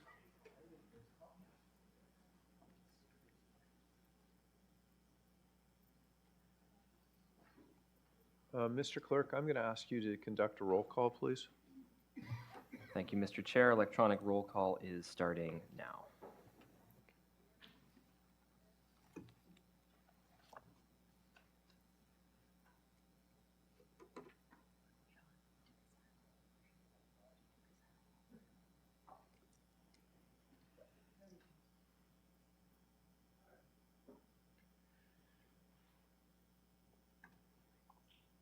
So, Mr. Clerk, 23 votes cast. We have quorum. Mayor Ash? Mr. Chairman, I'm going to be moving the Finance and Admin Committee, but I failed to disclose an interest in regards to the confidential report that will be under consideration with the Finance and Admin Committee. And the nature of my conflict is that my son works for the Works Department and is a member of 1785 QP. Okay, thank you. In that case, should we have somebody else? So, Mayor Ash, normally you would move this, so why don't we just get another member of, and Councillor Leahy, is he online? So Councillor Leahy is the vice chair. I will take you as the mover. Can you acknowledge that, please? Yes, happy to do so. Okay, and I'm looking for a seconder from the Finance Committee. Okay.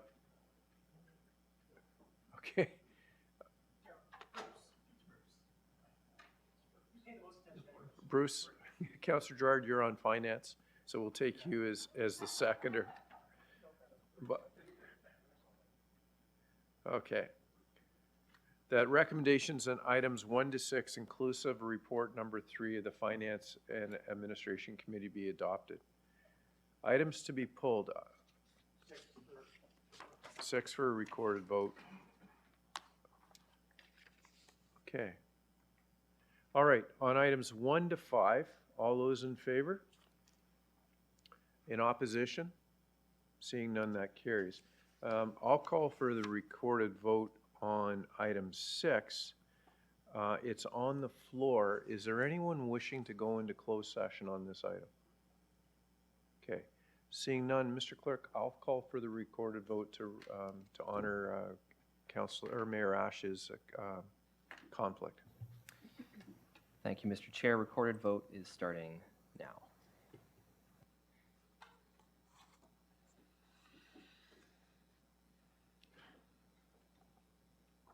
Uh,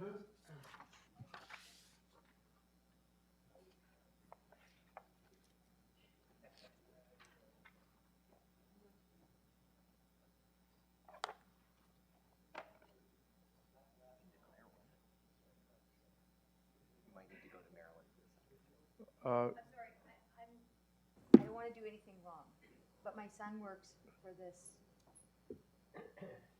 for the region. Is that? Okay, I'm good. Okay, all right. Mr. Clerk, when the vote's ready, could you publish it, please?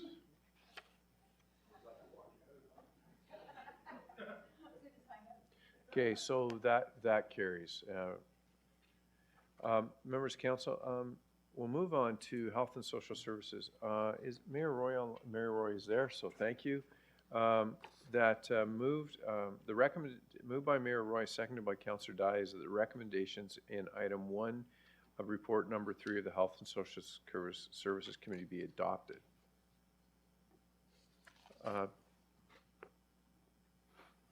So you're asking to pull that item? No, it's the seconder is Councillor Dyes. Okay, so on this item, in the box, first is Mayor Collier. Thank you. Sorry, Chair, I don't know which item this is. Okay, didn't Mayor hear what Collier, you- we're on Health and Social Services, item 1. Good. Good. I wanted to pull item 1. I was waving, so I didn't know if you'd gotten that. Okay, then it's pulled. Go ahead. Thank you. I'm happy to see this coming forward, and this follows up in I think something we started back in June or July of 2022, I believe, with Oshawa and the need for cleanups. And I sent an email to the CAO yesterday and got some of my answers. I just want to be clear because we have been keeping track in Ajax of, I think we probably have the number 2 problem in the region next to our friends in Oshawa. I've supported the funding for cleanup and for security in Oshawa and for 1635 Dundas. What I shared with our CEO is the cleanup is only a small piece of the puzzle. And I am looking for some assurance that and I believe I have it partially in the response, and I think we're going to have a follow-up meeting, but security is the biggest piece. And that is not covered in this new cleanup policy. So I wonder if the CAO chair through you could speak to that, please, in response. Go ahead, please. Thank you. Through you, Mr. Chair. Well, we have a clause, as you noted in the agreement, Mayor Collier, that talks to us meeting with individual municipalities as needed should issues arise beyond what's covered in the MOU. So the best way forward would be for us to meet with you to discuss the issues that are specific and unique to Ajax and how we can best address those. Prior to going to paying for security, the team would also like to discuss with you the possibility of maybe some dedicated outreach workers to see if that would address some of the issues. But the purpose of that clause is to sit down and talk about individual community needs without assuming that those needs are blanket across all shelters in the city. Okay, and that's sort of the reassurance I'm looking for, Ms. Baxter to hear, is just that I will go along with the thought of the outreach workers. However, that has not worked for us. Some of the stats I shared with you was a 700+% increase in the incidents at our library right across the road from the shelter. And I just want to remind everyone that Ajax has 2. And that's problematic, 2 in the same plaza. And the impact, as Oshawa experienced as well, to local businesses was significant. And that is where the security really needs to come in. Just further, we have, as I said, 2 shelters, but there is a limitation in here where drop-in centers are not covered. The region funds both of the facilities in Ajax. Would they both be covered under this cleanup policy? Ms. Baxter?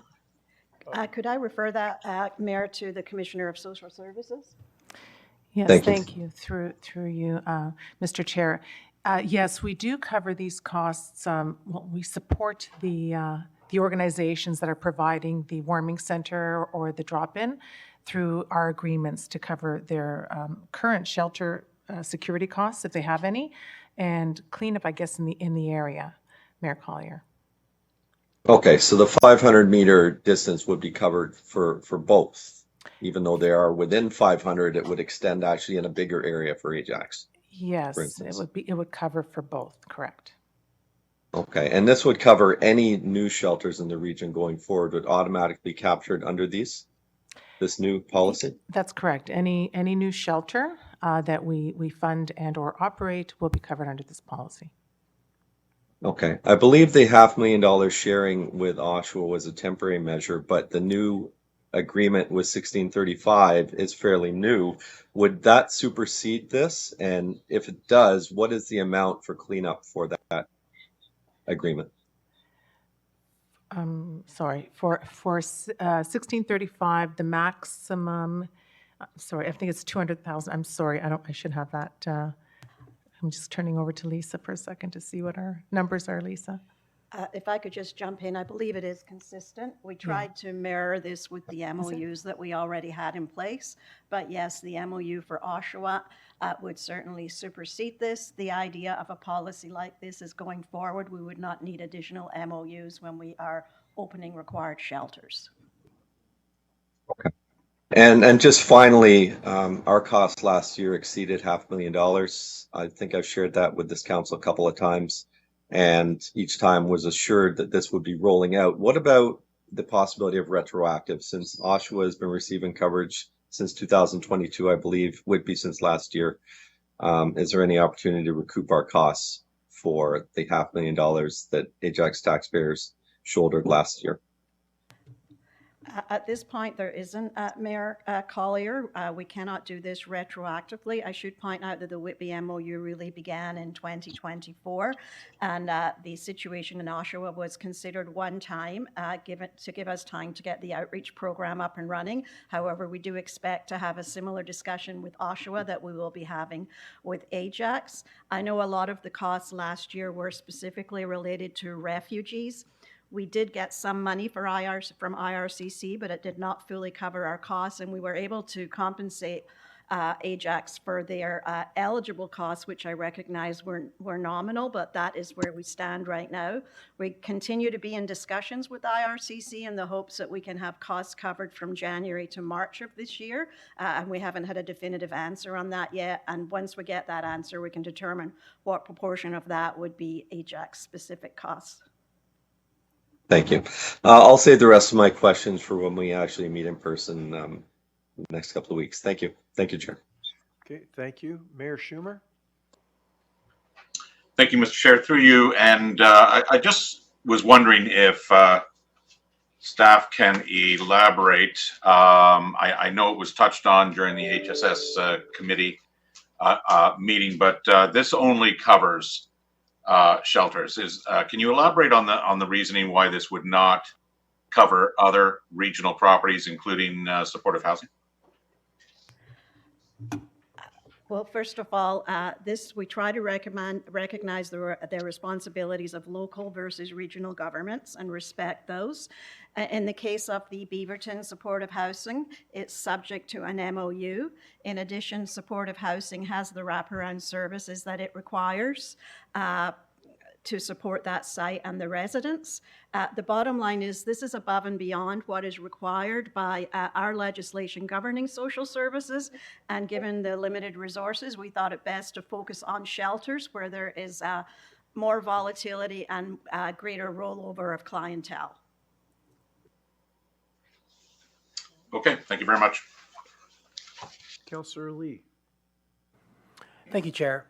Through the chair, there's mention of mobile patrol around regionally owned and funded shelters. How many times a day do they do a pass? Is there like a standardized number for that? I'll have to go to the commissioner.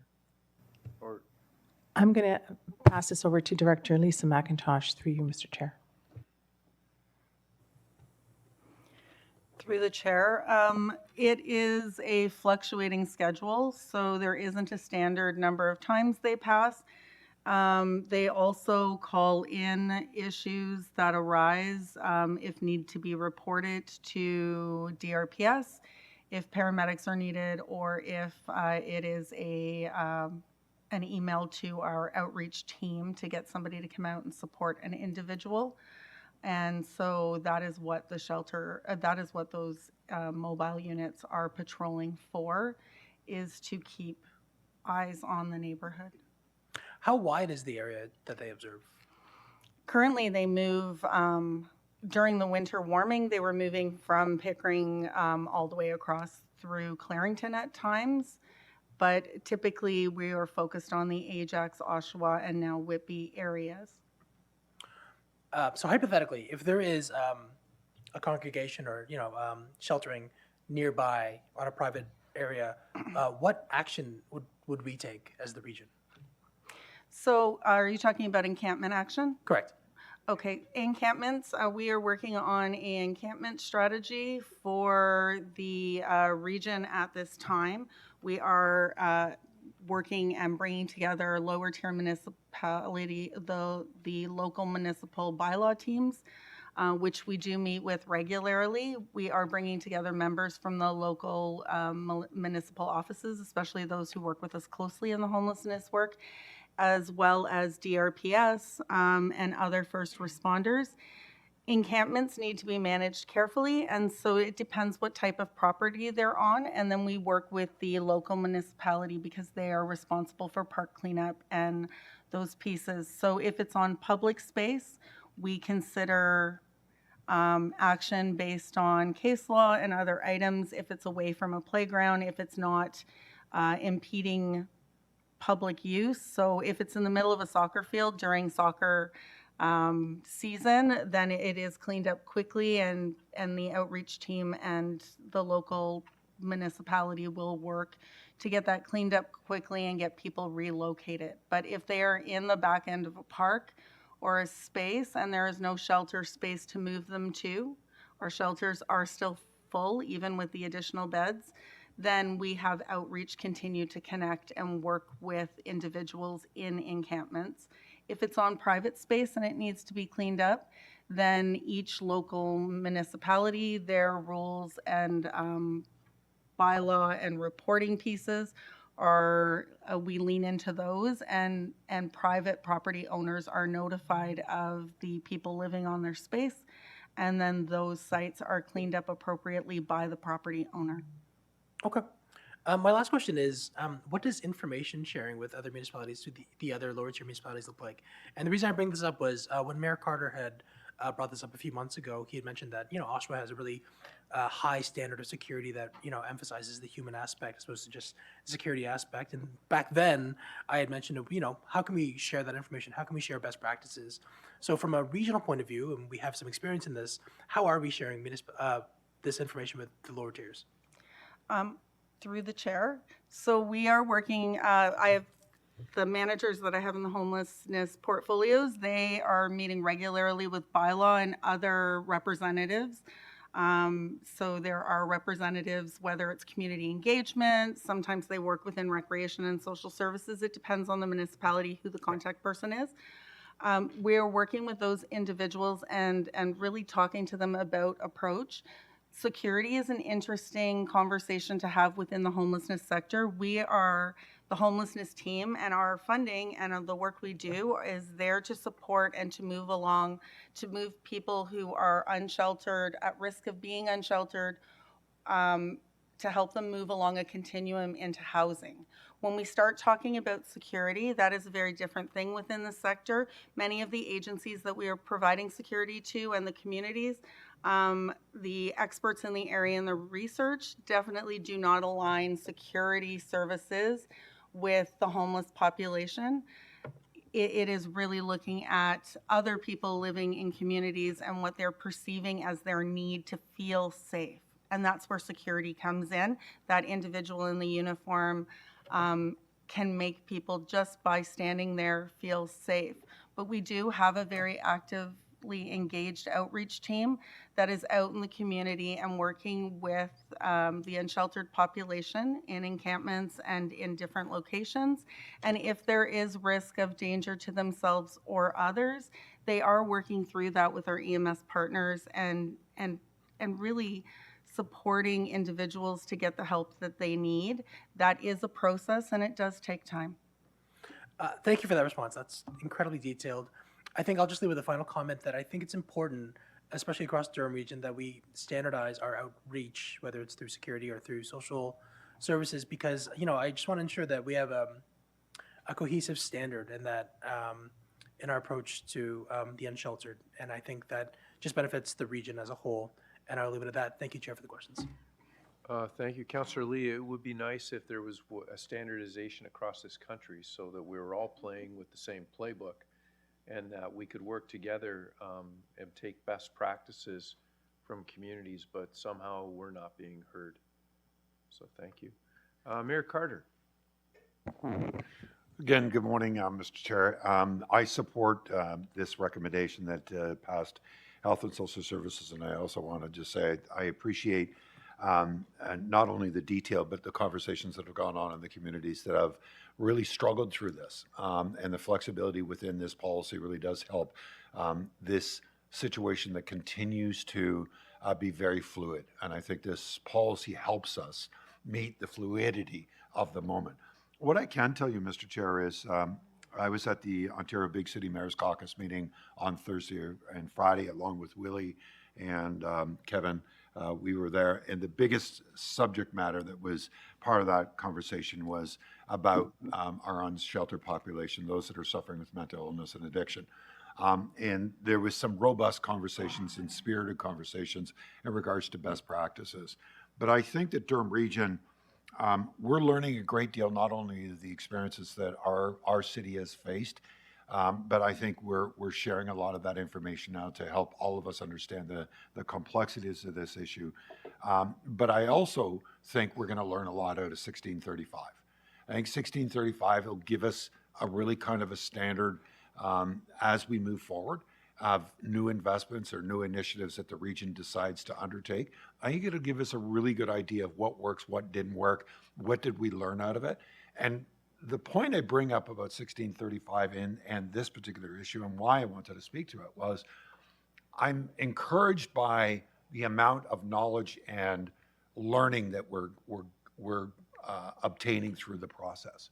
I think we're learning a lot of things that we may have perceived were one ways, but we're learning tremendously about how this situation is evolving and evolving very rapidly and the complexities of it.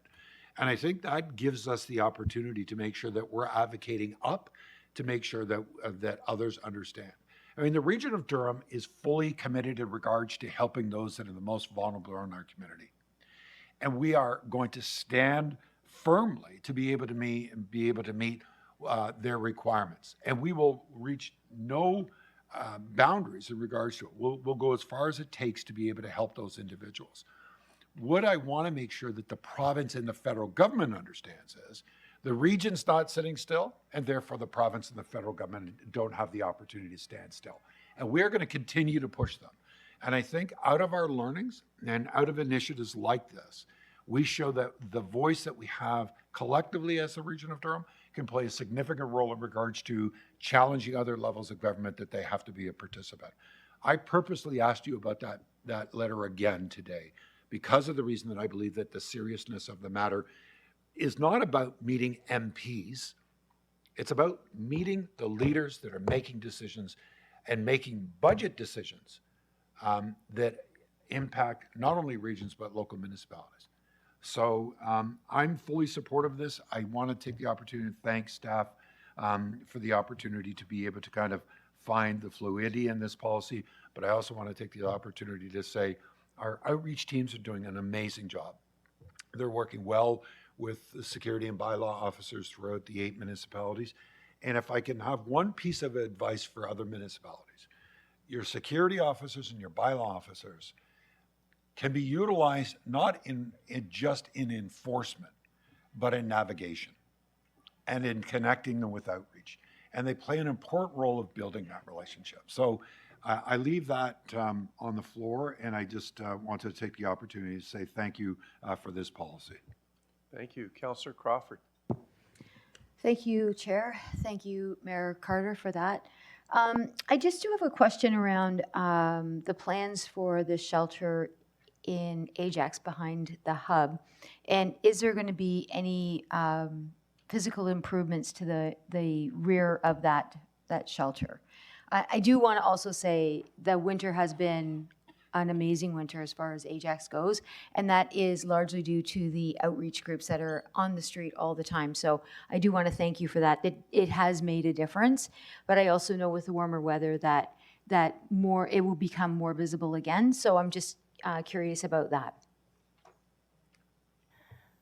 Go ahead. Yes, through you, Mr. Chair. We're working closely with that particular shelter provider about that location at this time, Councillor, and we're looking at some options. Okay, thank you. Yeah. Thank you. Thank you. Thank you, Chair.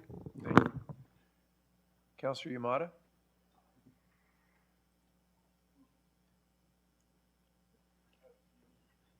Councillor Yamada?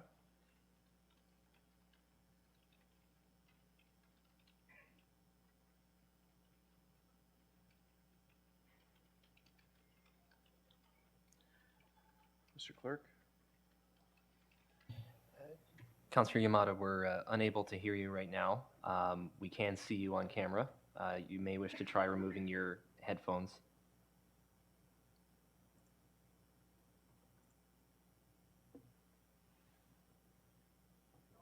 We still cannot hear you, Councillor Yamada.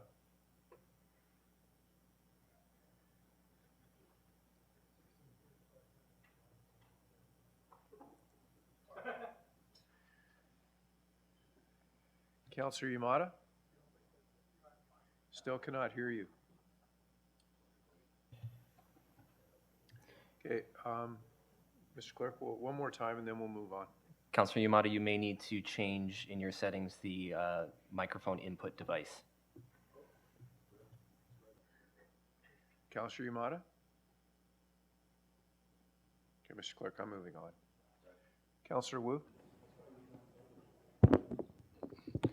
Yeah, thank you, Chair Henry, and maybe this will give a little bit of space and time for Councillor Yamada to get on, be able to speak. No, and just to follow up to you and to Mayor Carter, and when we were at the Ontario Big City Mayors, the Mayor of Kingston, Mayor Patterson, brought up the point two. What they're trying to do is deal with this homelessness issue, and what they have also done is purchased I'll name the extended care, long-term care facility, and to repurpose the space into a supportive housing hub and for the city's vulnerable population.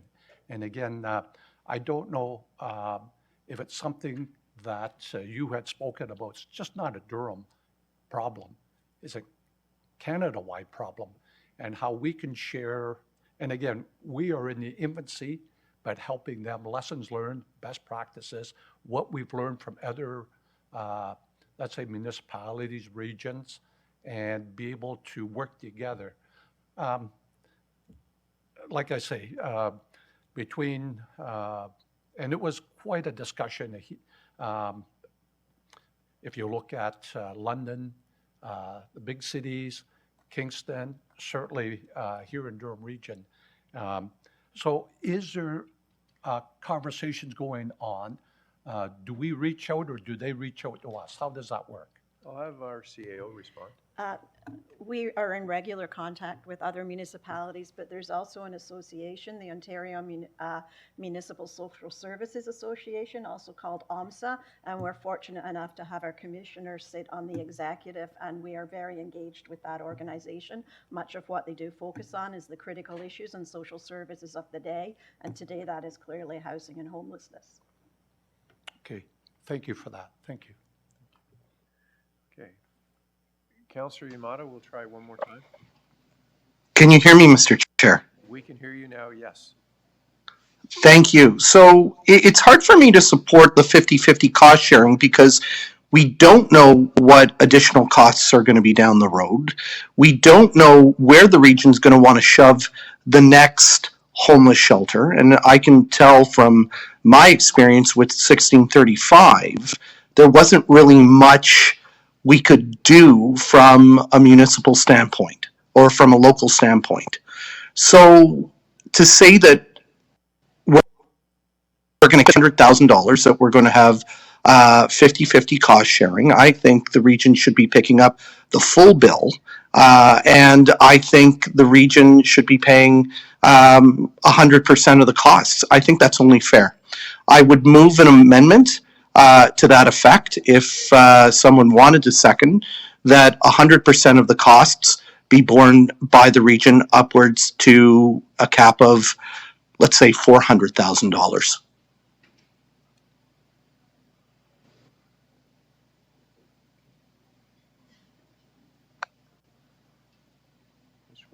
Were you able to capture that? Okay. Councillor Nicholson? Councillor Nicholson, are you seconding that motion? Okay, well then we'll take that as a second, so the amendment is on the floor. Councillor Yamada? I'd like a recorded vote. The clerk is capturing it. They're working on it right now. Thank you. Councillor Yamada, you need to submit it in writing. Please send it to the clerk.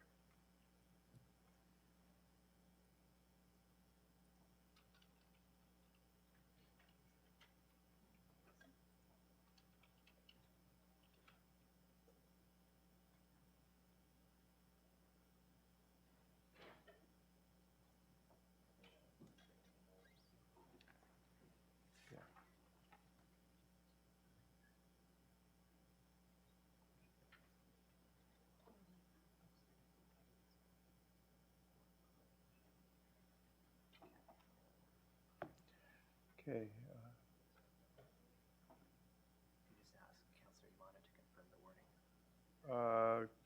Councillor Yamada, I'll need you to confirm the wording on the item that's on your screen. I'm having difficulty reading or seeing that. Can the clerk just read it out to me, please? Mr. Clerk? Certainly, through you, Mr. Chair. The amendment currently reads that 100% of the costs be borne by the region of Durham with a cap of up to $400,000. Yes, and I'd like a recorded vote on that. On the amendment, thank you. Councillor Nicholson, you're dropped from my screen. Could you push your request to speak button again?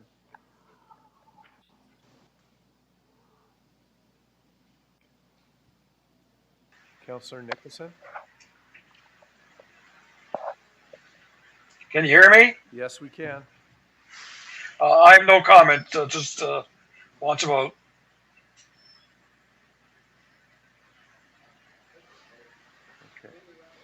Okay, thank you. Councillor Mulcahy? Thank you. Just a question with regards to this. As we have an agreement between the region and the municipality of Whitby, how does this impact that agreement if we were to pass this? It would not impact that agreement. This is specific to the policy that is before us today. Okay, thank you. Okay, so that exhausts the speaker list. There was a recorded vote called by Mayor Roy. Sorry, you just popped up on my screen. Thank you. Mayor Roy? No, I just, I want to further the question from Councillor Mulcahy then. So the 400,000 just strictly is for anything moving forward in terms of any conversations that are had or updates with each one of our municipalities, correct? Who do not have an agreement, I should clarify that too. Yeah, the question would be to the mover. Councillor Yamada?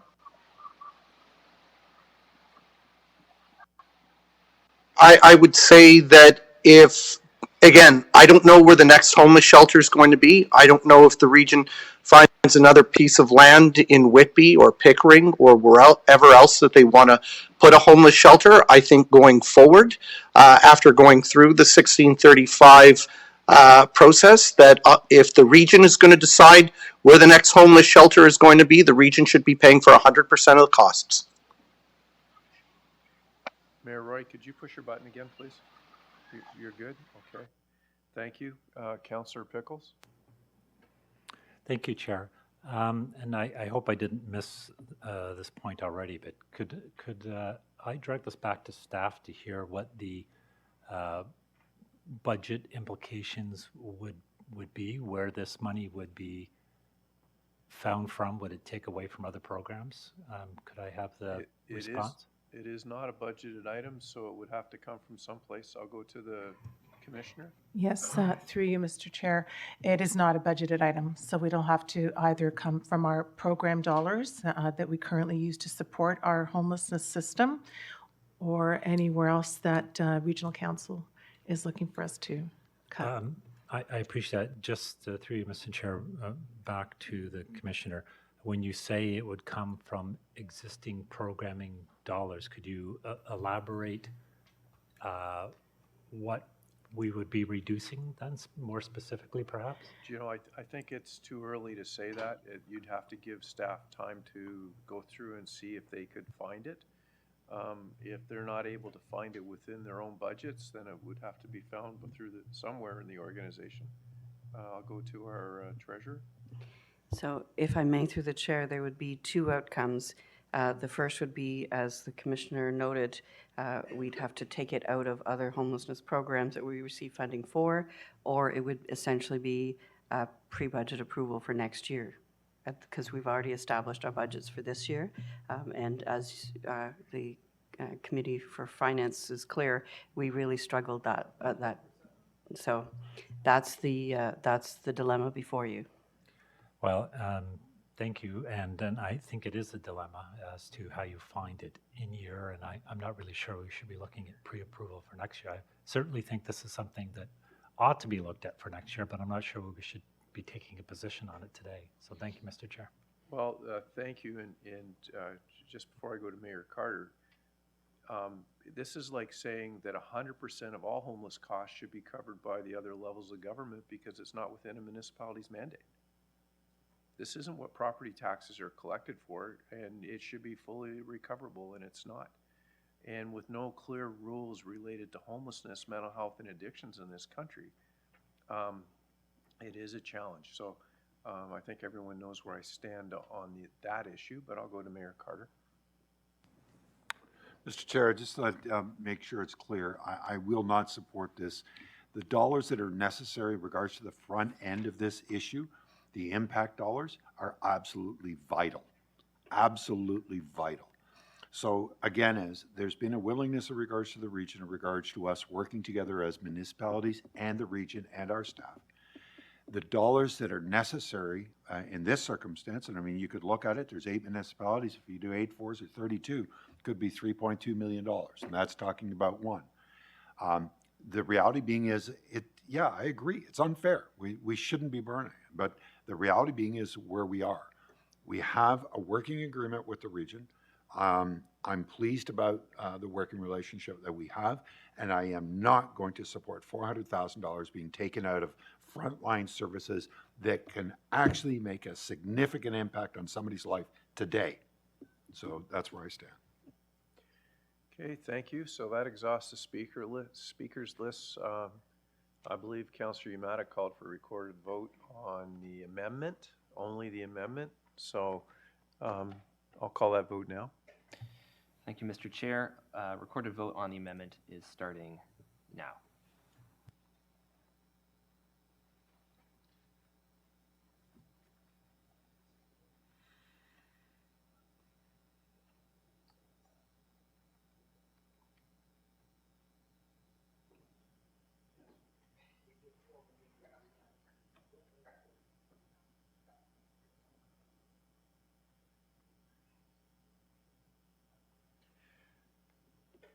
So the amendment loses. Back to the main motion. On the main motion, Councillor Yamada. Yes, Mr. Chair, just a recorded vote on the main motion. Thank you. Thank you. any other members of council wishing to speak to this item? Mr. Clerk, I see none. I'm going to call for the recorded vote on the item. Thank you, Mr. Chair. Recorded vote on the main motion starting now.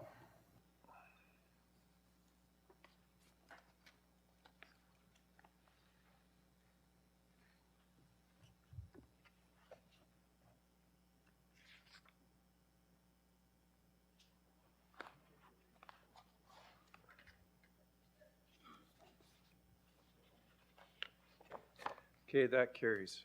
Just give me 1 second, members of council. Okay, we'll move on to planning.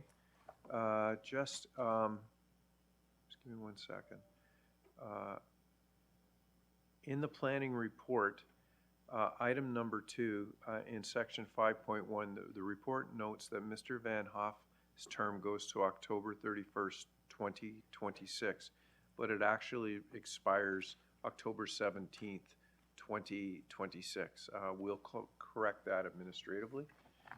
So moved by Councillor Chapman, seconded by Councillor Pickles, that recommendations contained in items 1 to 4, inclusive of report number 4 of the Planning and Economic Development Committee, be adopted. Polls.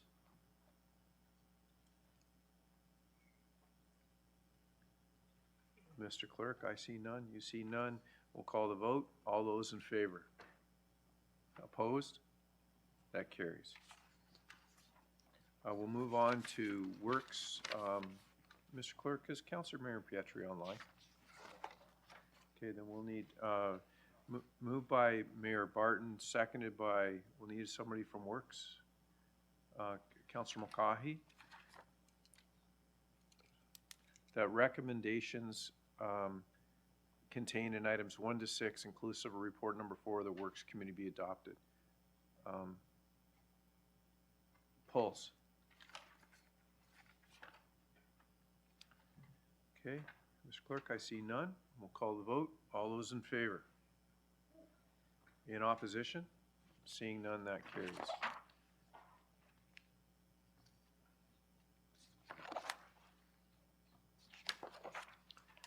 Okay, we'll go to Committee of the Whole. I'll need a mover and a seconder, please. Moved by Councillor Shahid. Pardon? And Councillor Garrett, sorry. That recommendations contained in items 1 to 5, inclusive of report number 3 of the Committee of the Whole, be adopted. Polls. Mayor Schumer? Number 1, please. Number 1.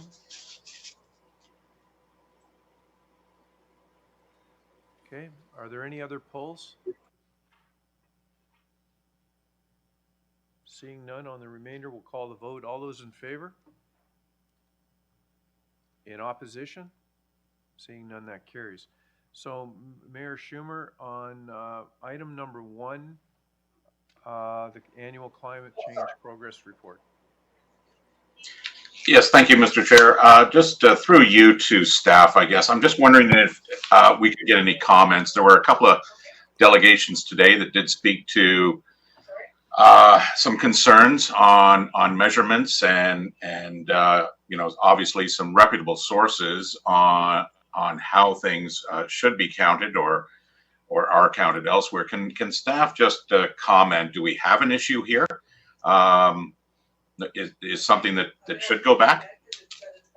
Okay, question goes to the Commissioner of Works. Sorry. Sorry.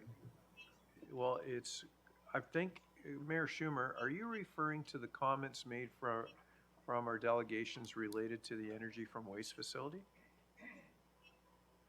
Yes, the deputations that came in today raised concerns about measurements, and I'm just wondering if staff wanted to comment on that, or if there is possibly an issue here, because they did bring up some reputable sources. I haven't had a chance to do any kind of due diligence to verify that, but I'm just wondering, do we have an accounting issue here on the measurements? Okay, so we'll go to the Commissioner of Works, Mr. Jaganathan. Yeah, thank you through the chair to the Councillor Schumer, Mayor Schumer. No, I can assure you, like all our reporting are compliant with the provincial reporting requirements, whether it's biogenic mass, like non-biogenic mass. We've gone through the slides and we are fully compliant. Not only are we fully compliant with what the province expects, it's consistent with all the other sources and emitters, whether it's in Durham region or across Ontario, we are consistent and compliant. Mr. Schumer, or Council, or Mayor Schumer, sorry. Thank you, Mr. Chair. Yeah, I understand that. I'm just wondering if there is there a possible issue with how the province either, has this information submitted, and maybe we're complying with the province, of course, but I'm just wondering, have staff had an opportunity to investigate if there is an issue here? I mean, like I said, there were a number of sources quoted in the delegations with respect to comments by international agencies, and I'm just wondering, could there be a potential issue here with how we're complying with the province? We might be complying with the province, but is there an issue there? Commissioner? Yeah, through the chair. I think there were a few statements, comments made during the presentation. One of them was about how we report on non-biogenic mass, but not on biogenic masses. But again, we report it separately. But the chart that was shown there did not account for it. But they are reported separately to the province in a different form that's available online as well. Okay, thank you very much. Okay, thank you. Councillor Kerr. Thank you, Chair. Just had a question. During the presentations at the Committee of the Whole meeting, the statement was made about our emissions targets. Excuse me. And rather than being down 9% since the effort started, we're actually up 9%. And I was confused by that, and I'm wondering, I asked a question, they said it was because of dirty energy production, in other words, natural gas plants. To my understanding, we don't have any natural gas plants in Durham. We're one of the cleanest regions in the whole country with our nuclear. So I just wanted to get clarification. Where did that, it's actually an 18% difference. We thought we'd be here and we're here. What's the major reason for that? And why do we seem to be accountable for natural gas electrical production in other parts of the province? So these are numbers or not? And I'm wondering what's the reason for the 9% increase supposedly in our emissions? So I'll go to Mr. McVeigh. Thank you for the question, and through you, Chair, to Mayor, Councillor Kerr. We got a promotion. The main reason for that increase is, of course, the rebound from the pandemic, and so increasing transportation emissions between 2021, 2022. So that's why we're seeing that spike up on the overall emissions numbers. To your question about electricity-related emissions, what we are seeing on the provincial grid is an increase in natural gas generation, natural gas power generation, partly to account for rising demand, but also looking at planned retirements and refurbishments that are coming forward as well. So those emissions, the emissions factor that we use for electricity is from the provincial grid, not necessarily the power that's generated within Durham. If that helps, there's a province-wide emissions factor. The generation is at the provincial scale. So my understanding was in 2019 there wasn't a pandemic, and therefore I'm just curious as to why we thought from the beginning when we started this in 2018 or so, is that when we started our emissions thrust, trying to improve our emissions? When did we actually start that? Well, I guess it would go back to 2012 with the original Durham local action plan, right? So this has been an effort over at least a decade to try to bend that curve. And we can see the significant challenges with doing that across all sectors, particularly transportation and buildings. It just seems to be a bit of a disconnect here for me, and maybe I'm not quite totally understanding this, but if we're supposed to have been down 9%, we're up 9%. Can't all be because of the pandemic where people are driving more, because we should have been down beforehand, but now we're way up. Is part of that number of houses being built that are heated by natural gas. Is that part of it? I'm Yeah. just trying to get, like, it seems to me like we're spitting in the wind here. We're supposed to be making progress. It's a case of one step forward and 4 steps back. So I'm just trying to get a handle on why it is we're not taking a bite out of this and we're actually increasing our appetite for emissions. So I don't know whether you can give me that answer today or we can go offline and have a chat, but that's where I'd like some clarification. Yeah, maybe I could try just briefly. I mean, it is, the key things are the increasing transportation between 2021, 2022. So when we say the emissions are up, that is year over year between, say, 2021, 2022. So we are starting to see that rebound, right? Less people working from home, more people on the highways. So that's one big piece. And then, yes, to your point, it is increasing population, more housing, increasing natural gas use within the building sector as well. Those would be the two main explanations for that increase. We are working to get heat pumps in existing homes and in new development, and working on district energy, geothermal, other sources. But it's an uphill battle, to say the least. Yes, it is. Thank you, Mr. Chair. Did you want to respond? Yeah, our CAO would like to comment. I think it's also important to note through you, Mr. Chair, that within the region, it really is a balancing act, especially on our capital program, with respect to achieving major capital requirements and ensuring that we are addressing our climate change priorities. And to be quite frank, we're not always able to do that within the budget target. So we continue to work towards, a key example is electrification of the fleet. It slowed down a little bit in the 2024 budget. We'll hope to make that progress up in later years, but there is definitely an increased capital costs up front while there is decreased operating costs going forward, and we're not always able to accommodate that within the budget target. Okay. Councillor Wu. Yeah, thank you, Chair Henry. Just following up on the first speaker, Mayor Schumer, and making reference to the delegations, and I hope you don't mind, trying to explain biogenic emissions. I guess that's on slide 3, and then on slide 7, stating half of municipal solid waste is considered to be biogenic, and meaning plants such as food, scraps, paper, wood, and didn't we try, and then you go to, I'm trying to lead here, considerations of source reduction and diversion management options. Did we not recognize, when I say we, when we were looking at the anaerobic digestion, recognizing that within the source material that there were maybe kitchen scraps and stuff like that, and trying to divert it out of the waste stream. Am I not correct in saying that? You're correct. Thank you. And now going back to, here we are, sorry, because I'm looking at what they're talking about. And we are trying to reduce greenhouse gas emissions. And again, with E. McVeigh's presentation, and I think we as a region have stepped forward with the Durham Green Building. And we had that launch in January. And trying to look at, and I'll speak for Clarington, the Clarington Transit Orient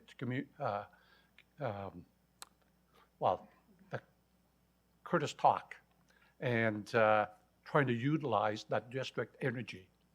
So I would say that we are trying to do our best. I think with the anaerobic digestion, I think there was, when we're talking about diversion, was there, if I could call it a secondary sort as part of that program?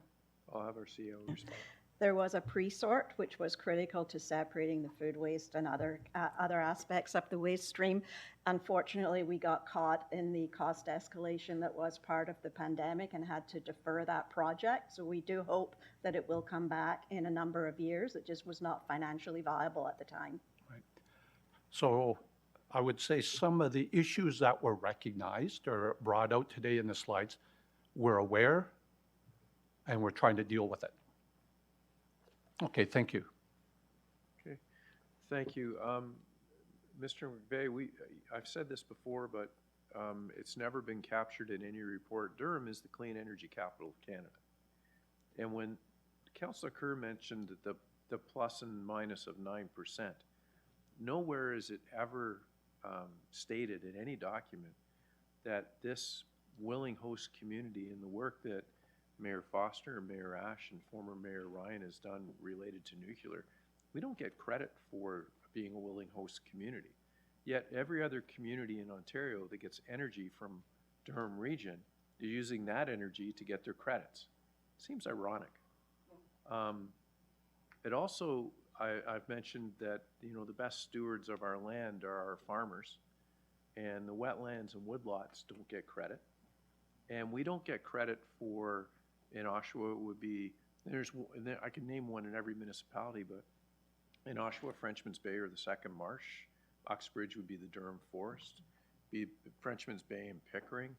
80% of our region is greenbelt, yet nobody talks about the carbon that's captured within our areas. And often we get beaten up and accused of not being caring, but all of that takes maintenance or support. I know you, if you want to comment, but it really is a political question, but feel free if you'd like to. I think I will step away from the political question if you don't mind. Okay. But it does make a difference when Durham is a leader in the province and we're allowing other communities to use what is done here during a time when nuclear wasn't popular. And once Mayor Foster and his team get the first of the 4 small modular nuclear reactors running in Clarington, Durham will be the energy capital of the world. And that is a great story, and Durham should get credit for that. And Mayor Foster and Mayor Ash, thank you for your continued work on the nuclear program.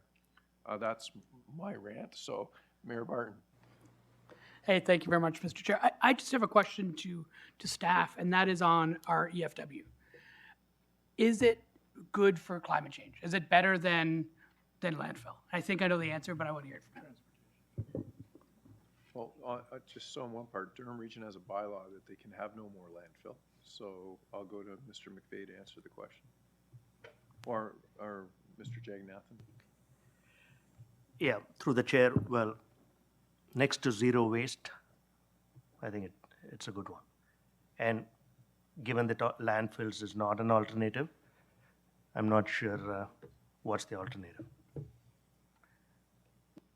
Go ahead. Yeah, just to follow up, if you don't mind. From, we know the issues with methane coming from landfill.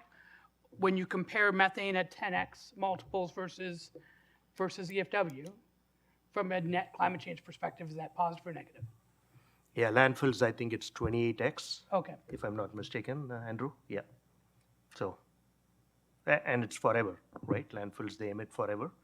In spite of all the efforts such as biofuel cover and so on, but, it's a long-term perpetual problem as opposed to how we deal with at the DYEC. So again, I'm looking for a really clear answer, just because we heard for 10 minutes today how bad the EFW is from a climate change perspective. Love to hear just straight up, the EFW, it has a net positive impact on climate change compared to any other options. Yes. Okay, thank you. Mayor Foster. So thank you, Mr. Chair and Mayor Barton. Some of us have been around the block way more times than this, but we've been around the block on this so very many times. 2 things, Mr. Chair, you make note of these small modular reactors, and I can tell you that I've told the province I will meet their small modular reactors and I will raise them a Darlington B. But we have every right to be proud. And to Councillor Kerr's question, it's an uphill battle.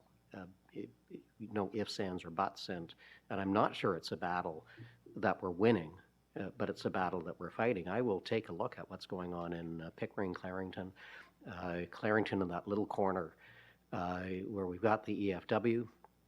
We've got a compost facility right there. There was a suggestion for the AD, and as much as we heard concerns about the nature of waste, some of you will recall that not everyone. There were delegations here talking about how awful the AD and the pre-sort was going to be.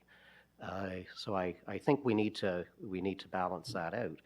I look at my little neck of the woods, literally in my backyard, the carbon reduction that is going on and the attempts to further reduce carbon. And it's something to be proud of, not something to be ashamed of, not something to take shots at. So, look at what we're doing, look at what we're trying to do. And we're fighting a good fight, and I'm really hopeful that we win the fight, because if we don't, the consequences are going to be dire, to say the least. Thank you, Mr. Chair. Okay. Members of council, that exhausts the speakers list, so I will call the vote for the item 1. All those in favor? In opposition? Seeing none, that carries. Members of council, we'll move on okay, so Mr. Clerk, we're on departmental reports and other resolutions. Members of council, 10.1 is a call for nominations to the Federation of Canadian Municipalities 2024 Board of Directors. So I will go to the floor now looking for a nomination. Mayor Roy? I'm going to nominate Councillor Malia Shahid, please. Looking for a seconder. Lots of hands. Seconded by Councillor Crawford. Okay, thank you. Mayor Collier? Actually, I was going to move Councillor Shahid, so I'm done. Are there any other nominations? Councillor Shahid, you'll stand? Okay. Can I get a motion to close nominations, please? Moved by Councillor Chapman, seconded by Councillor Lee. Nominations are closed. Call the vote. All those in favor? Now a vote on Councillor Shahid being our nomination for the Federation of Canadian Municipalities. We'll call that vote now. All those in favor? In opposition? Seeing none, congratulations, Councillor Shahid. We'll move on to item 10.2, confidential report of the Commissioner's Work and Finance, General Manager of Transit, pending an acquisition or disposition of land for regional corporation purposes. Is there a need to go into closed session on this item? Seeing none, okay, we'll need a mover and a seconder. Moved by Councillor Anderson, seconded by Mayor Foster. The item is now on the floor. There's no one wants to go into closed session, so we'll call the vote on 10.2. All those in favor? In opposition? Seeing none, that carries. There's an additional correspondence from the Canadian National Exhibition Association to appoint a representative. Councillor Shahid is the current representative, but are you? Okay, so she's happy to continue. So members of council, we're going to need a motion to nominate somebody. So Councillor Chapman, okay, and then we'll go, Mayor Roy, you're seconding that? Yes, I'll second. Okay. Are there any further nominations? Councillor Shahid has already said that she is going to stand. So in that case, I'll call for someone to move that nominations be closed. Councillor Lee, Councillor Wu. All those in favor of closing nominations? In opposition? Seeing none. On the appointment, we'll call the vote. All those in favor? In opposition? Seeing none. Again, congratulations, Councillor Shahid. There are no notices of motion. There is no unfinished business. Announcements. Mayor Foster. Mr. Chair, thank you. I would like to note that today, the 24th of April, is Professional Administrators Day. And to recognize, while we make decisions and we speak to each other back and forth and agree and sometimes disagree, all of the work happens by staff. And a lot of that is organized and captured and reported by the administrators. So I I want to thank each and every one of them for doing what they do, because without their efforts, absolutely nothing would get done. Well spoken. Councillor Lee.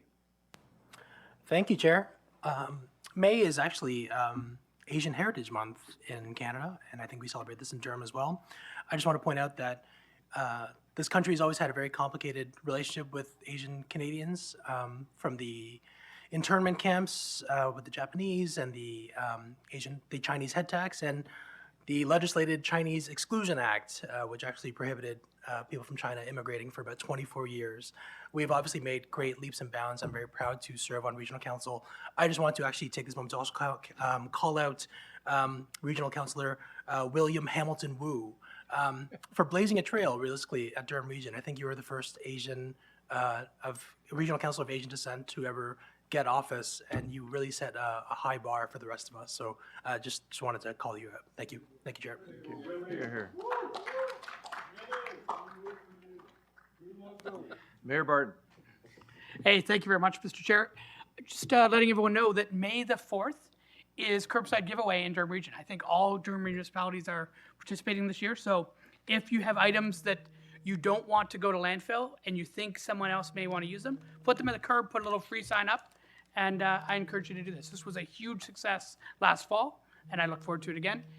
And then in addition to that, there's a canoeathon that goes from Durham Region into York, starts on the Zephyr Road between the 5th and 6th concession. That is also on May 4th.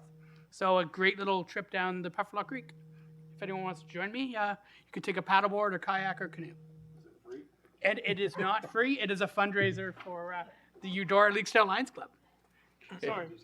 Thank you. Councillor Anderson. Thank you. And May 4th. May 4th is Maple Fest. So all road leads to downtown Bowmanville. It's free. And there'll be rides for kids, and there'll be something for everyone. So remember, and it's from 9 to 5 on May 4th in beautiful, historic downtown Bowmanville. Come on down and enjoy Maple Fest. Thank you. Thank you. Councillor Wu. Thank you, Chair Henry. And seeing that it was mentioned earlier, I just wanted to make this announcement that I will not be running for regional chair.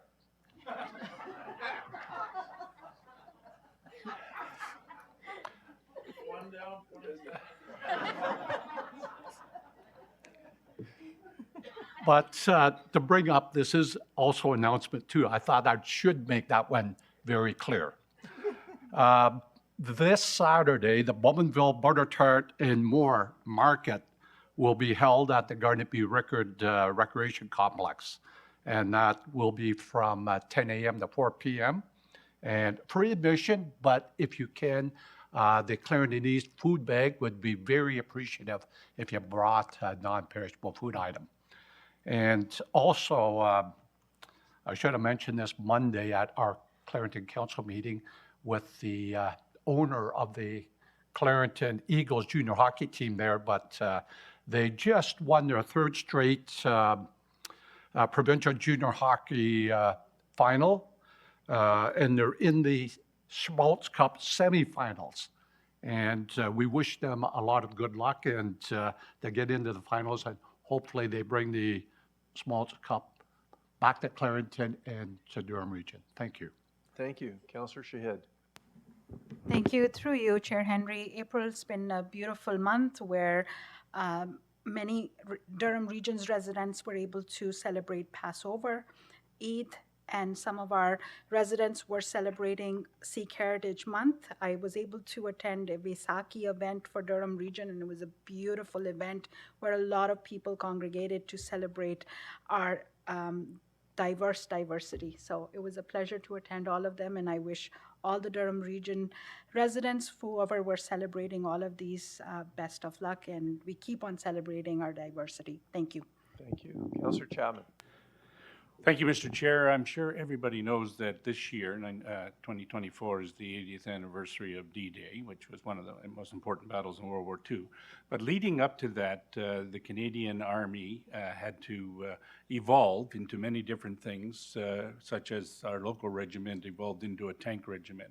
So our first Tank Saturday at the Ontario Regiment Museum at the north end of Stevenson Road, south end of our airport, is on May the 11th for the first one. Come on out, and there's tank rides and a big demonstration, and it'll be on the evolution of how Canada got into the armored war business and how we went through up into including the tanks that we used in Afghanistan.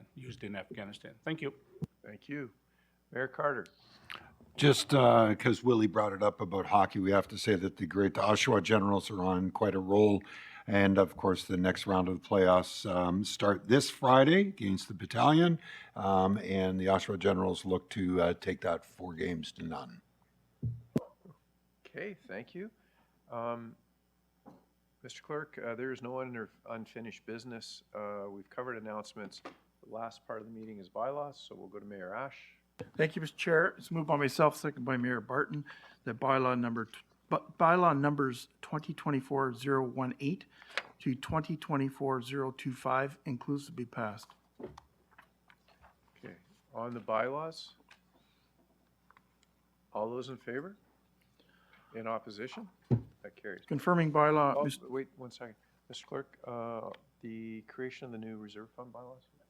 It's all included? Good. Okay, Mayor Ash, if you would do. Thank you.